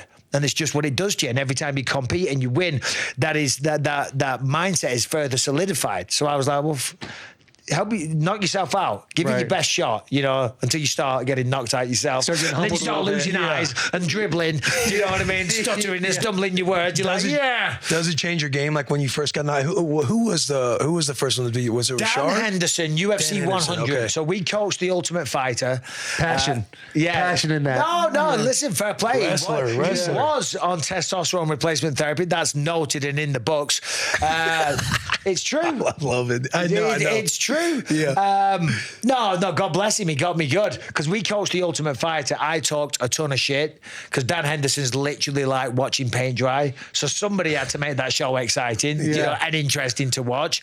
And he's a bit of a prick, so that made it easy. So I talked a bit of shit as I do, and it was skewed from the whole UK versus USA thing in 1776, and he was the good old-fashioned, hard-working, quiet American boy that's going to come in and fuck me up. And that's exactly what he did. Was solid. And that's what he did. My God, it was the biggest show the UFC had ever done, and I got knocked out in the most spectacular fashion. And then he flies through the air as I'm already unconscious and gives me another one. But good times. Good times. You know what I mean? You learn lessons. It is what it is. What was it like winning the belt? The adrenaline when you were finally like on top. I mean, obviously, an incredible experience. When I won the belt, after I knock him out, I jump on top of the cage and I turn around and I point and I say, fuck you. But that wasn't really at Luke Rockhold. That was at everyone that wrote me off, everyone that talked shit, everyone that wrote articles in the media, everyone online that said he could never do it. He's a good fighter, but he's not a great fighter. He's not championship material. And they always said that all along. And every time I got a win, they always said it was a fluke or whatever, you know. But they didn't know how hard I was working. So that was that pure emotion coming out there. And it wasn't directed at Luke, poor guy. It was directed at all the naysayers, of which there was many. Right. So it makes a great competitor. Is taking all those little chirps and just everything. Trying to prove someone wrong. Taking everything personal one way or another. Yeah. Like, just being like, oh, they said this, and me think it's the worst thing ever. Very emotionally immature. Yeah. when you're finally like getting out of the fighting ring and going into the media, like, was there ever a process for you where you've been a fighter your whole life, whether it's been professionally or non-professionally, and now you're going into something completely different? Like, was there a piece of your identity that you're like, I feel like I'm losing something of myself? No, not really, because honestly, I feel like that fighter version of myself, I guess if he's still in there somewhere, but I'm a different guy these days, completely, you know. I mean, I was, it was definitely a personality flaw when I was younger. I was always getting into fights, and that kind of became my identity, my badge of honor. That's who I was. And when I was younger, that's kind of like how I ended up getting friends and being popular and hanging out with the cool guys and stuff. So that only further reinforced it being this bad boy image, if you will. Yeah. And then when I got to the UFC, I guess again, it's making me money, it's making me famous or whatever. But now I've matured, I've grown up, and I'm certainly not fighting anymore. And that kind of version of me doesn't really exist anymore. And I don't find myself being combative at all. I still work out, I still train every day. Like, for example, there's been 2 occasions recently where I've been assaulted in the streets and done nothing about it. Full on punched in the face. And I could have made mincemeat of these 2 assholes. Trust me. I was in New Orleans. That's where they get you. I was in New Orleans and I'm walking down Bourbon Street. I'd never been there before. Don't want to go back. Bourbon Street is a shithole. No offense. I got assaulted. Your place sucks. I got assaulted. Do you know what I mean? And then I'm with my wife, and there's a bunch of young guys like playing on their upside down buckets, right, and playing drums and stuff. So I'm doing a little touristy thing. I'm filming a little Instagram story. This guy gets in my face. He's like, "You can't film." I'm like, "Yeah, I can. It's a public place." And I carry on filming. He says, "Yo, I ain't gonna tell you again. You can't film." I'm like, "Yes, I fucking can." And I carry on filming, and he gets right in my face. I said, "Suck my fucking dick." And he just goes, "Fair play to him." fair play. You know what I mean? I said, "Suck my fucking dick." And he just went, boom, and punched me. I was there with my wife and my youngest son, who, what was he, like 10 at the time or something? But the punch was so pathetic. It literally, my reaction, I laughed my head off. God damn, that's the most disrespectful shit ever. This is not me trying to sound tough. It literally was like, ding. And I said, "What was that?" I said, "Did you just punch me in the face?" I said, I said, "You come up, you talk all that shit, and you punch me in the face, and that is what you have to offer?" I said, "Come on," and I was laughing my head off. So we just walked away. Amazing. What did he do? Because he had to swing and kind of get ready. So I have a YouTube channel. My most watched video is because I do a podcast as well. And this guy put a video out because he found out who I was afterwards. So I took his footage and integrated it onto my video. It's my most watched video. But his version of events is exactly the same as mine. It's exactly the same. He didn't lie. Do you know what I mean? He says how he left him. Yeah, he said I told him to stop filming and he wouldn't film. So he like told me to suck his dick. So I punched him in the face. I'm like, see, I told you. You know what I mean? And then recently, I've never spoken about this before. I was back home and in Clitheroe, where I'm from, and I was at dinner with my mum, who's almost 80 years old. She can't walk; she's on crutches. And with my sister, she's got a newborn baby. It's a beautiful summer's night. There's about 12 of us. A very nice family atmosphere. It's like 5:30 p.m. and I'm sitting there. And these guys walk in. I said, guys, they're like 60 years old drunk bums walking, hammered drunk. And one of them just walks over to me. He says, "You don't remember me, do you?" And like, whenever I go back, there's always old faces that I can't remember the names. But I'm like, "Hey, hello, good to see you." Yeah. But I can't. I said, "Oh, yeah, good to see you." He said, "You don't remember, do you?" I said, "Oh, well, I don't remember your name, but yeah, your face is familiar." He says, "No, let me give you a reminder." And I've got a scar between my eyes where I got a big metal stool smashed in my head when I was about 17. And then 20 guys jumped on my head. He says, "Look at that, that scar between your eyes? I did that." I said, "Right." I said, I think you need to walk away. So he goes away and they sit down the other side of the restaurant, and it comes to the end of the night. I'm paying the bill and I'm standing by the front door. And then they walk past again and they start talking more shit. I said, "What are you doing?" I said, "I'm here. I don't know who you are. I don't remember it." This was 1997, by the way. Do you know what I mean? Right. We've all moved on with our lives. And you think he'd at least know like what you became? Well, he did. So that's what he's doing it. So anyway, as I'm talking to one guy, the other guy sucker punches me. And he has a ring gun, explodes my nose. Do you know what I mean? And then as he hits me, he falls on the floor, right? And they're just hammered drunk. And I'm standing there and I'm just like, oh, God, I could fuck you up so easily right now. Yeah. But I just didn't do anything. Right? Because I'm not doing that. I'm not lowering myself to that. I'm not coming back to my hometown where I used to always be getting in fights. And they say, Michael Bisping's back. He's only been back 2 minutes. He's already getting into fights. Do you know what I mean? I'm not perpetuating that. No one knows who this guy is. Because it's not just that. I'm not that guy anymore. That was the whole point of this. I'm not that guy anymore, you know? When in your mind did it shift that I'm not going to be that guy anymore? I'm not that guy anymore? No, when I was in prison. But still, when I was fighting and I was younger.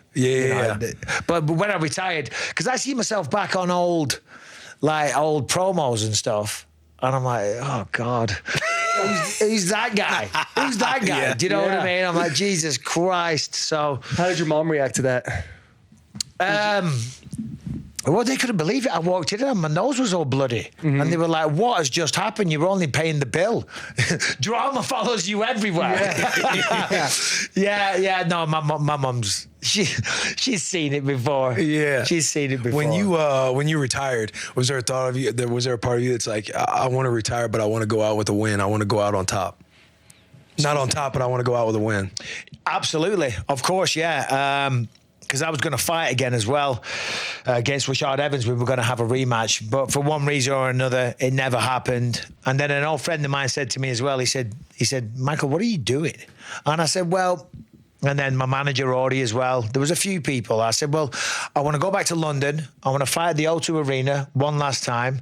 And I want to thank the audience. And I want to have that moment where you take your gloves off and you put it down and you thank the crowd and thank you for all the support over the years and all the rest of it. And it was Audie, actually, my manager. He's like, "Yeah, but you're romancing that in your head." You know, he said, "You've got one eye. Do you want to go blind? Do you want to risk going blind?" Because the fight before that, when I fought Gelvin Gastelum, because I used to cheat the tests. Okay, they're not that hard to cheat if you're a little scallywag like I was growing up. They're not that hard to cheat, right? But the doctors used to always say, you're being very, risky still fighting, because if anything happens to your good eye, you could go blind. I was like, yeah, it's fine. And I was like, well, lightning's not going to strike twice. That was my logic, right? It's already happened in one eye. The odds of that happening on the second eye is minimal. It's not going to happen. Well, when I got knocked out in China, afterwards, we went to a nightclub and we're sitting in there and my eye just kept going like flashing. Every time I looked left, it would give a flash. And I thought, oh my God, because I remember the symptoms when I had the detached retina the first time. So that was why you know, I kind of wasn't going to fight again. But then I wanted that send off, you know what I mean? Right. And he reminded me that. I said, what are you doing? You want to go blind? He said, for what? Some idea, some theory that you've got in your mind, this whole big romantic send off. He said, you're being stupid. I thought, you know what? You're absolutely right. Do you have any more? Yeah, I do. I mean, it's kind of a cheeky question, kind of bullshit question that you just go and clip or whatever. But I seen how the UFC is today. If you were picking out fighters, if you were in your prime again, who are the guys that you would love to take a crack at? Fighters right now today? Yeah. Well, I used to train with him a lot. Sean Strickland would be easy work. Israel Adesanya. I'm joking, by the way. Sean Strickland, Israel Adesanya, Dricus du Plessis. Who else is in the top 5? Give me all of those. Do you know who I wouldn't want to go at? Who? Tom Aspinall. Fuck that. Why is that? Have you seen the size of him? I know you're a big boy. Have you seen that? I'm telling you. Whoever wins that fight between Jones and Stipe, they should retire. Because they're going to get their ass whooped. Simple as that. And I love Jones and I love Stipe and I've got so much respect. Look at what he did to Sergey Pavlovich. And I was saying this coming into this fight and DC was like, what are you doing? What are you talking about? You know, he's like, you're kissing this guy's ass. I'm like, no, I'm basing this off what I see. Yeah. And he went out and he did it again. And I don't see anybody stopping him. With all these fight leagues coming about, do you think any other league has a shot to compete with the UFC at any point? Probably not. You know, there's always new iterations. There's always people who want to come up and do things differently and change the rules and tweak this and that. You know, I don't think so. I mean, it's the household name. You know, it's like, I don't know much about football. You got the NFL, the XFL, right? Yeah, is that ever going to I don't think compete? it's really competing. No, But I know, like, what is it called? The PFL? You got the PFL. Yeah, I mean, you have a CFL, PFL, No, I'm XFL, talking about UFL. Yeah, UFL for the fight. There's an Pro Fight FL League. and everything, or the FC, or the... Whoops. You know, no. Not because... Based on like the fighter pay and the Well, no, topics that's always talked what about. happens from my knowledge is that they try and poach away other UFC fighters by paying them exorbitant amounts of money that they're not necessarily worth sometimes. But in the UFC, there's no better place. If you can become champion and you get pay-per-view points, that's where you're going to make the most money. You know, and I always get accused of being a company man. Well, I am a company man, and I'm proud to be so. It changed my life. You know, it changed my life 100%, and you'll notice that the people making good money, the creme de la creme, the people at the top, they're not bitching, they're not complaining because the money's there. You know, I mean, look at Conor McGregor for crying out loud. And granted, he's like, you know, he's kind of like a unicorn, if you will. But there's plenty of other people that are making very, very good livings. Who do you like, Chandler McGregor? Probably Chandler. Let's be honest. You know, he's been out. It'll be almost 4 years by then. He's made so much money, and the motivation probably isn't there. You know, and he likes to party. Yeah. And why not? After it. God bless him. Yeah. Hey, enjoy yourself. He's Yeah. done it. He come in, he changed the game, won the belts, made the money. Well, we're boys with Mike. It's going to be good to hear that. Yeah, no, of course you are. Yeah, no, I love Chandler as well. Listen, what else has McGregor got to prove? The only reason he still wants to fight is because you can have all the money in the world, but you can't buy a championship in the UFC. And as all fighters, we operate on ego. And we want to say we're the best, we're the top. And it goes back to, as I was saying before, about me always getting in fights. I wanted to be the baddest motherfucker around. I wanted to be the toughest guy. And it's the same shit. It's the same schoolyard stuff that we're all fucking doing, but we're professional fighters. They want to be the toughest and the hardest and the baddest guy. And McGregor wants that. And he's trying to prove that he still is. You know, that's why you're coming back, and he wants respect from the fight community. And the only way you get that is by fighting. You can't buy that. So fair play to him for still trying. You know what I mean? But he doesn't need to. Yeah. Michael, man, thank you for coming on. This has been Energy awesome. was all time. Your Came charisma. in here, energy was high. His charisma, Yeah, like- after it. There's a reason why you're successful in media. There's I'm no quite question. tired. As far as YouTube show, everything, where can we find your stuff? I don't really like to do that because it's just cringe. I've cut myself out of the... But, you know, just check it out. Google it. Yeah. I'm not doing it. Anytime, guys, you can find me on the, you know. Nah, I'm not doing it. Fucking Google it. You know, he's been in front of the camera. Like Michael's Bisping show. Subscribe. Make sure you subscribe. I'm you, too brother. cool for school. The Believe You Me podcast, and just Google it. Yeah. Yeah. Man, thanks for coming on, bro. Appreciate you, brother. All right, guys. Thank you very much. Man, that was awesome.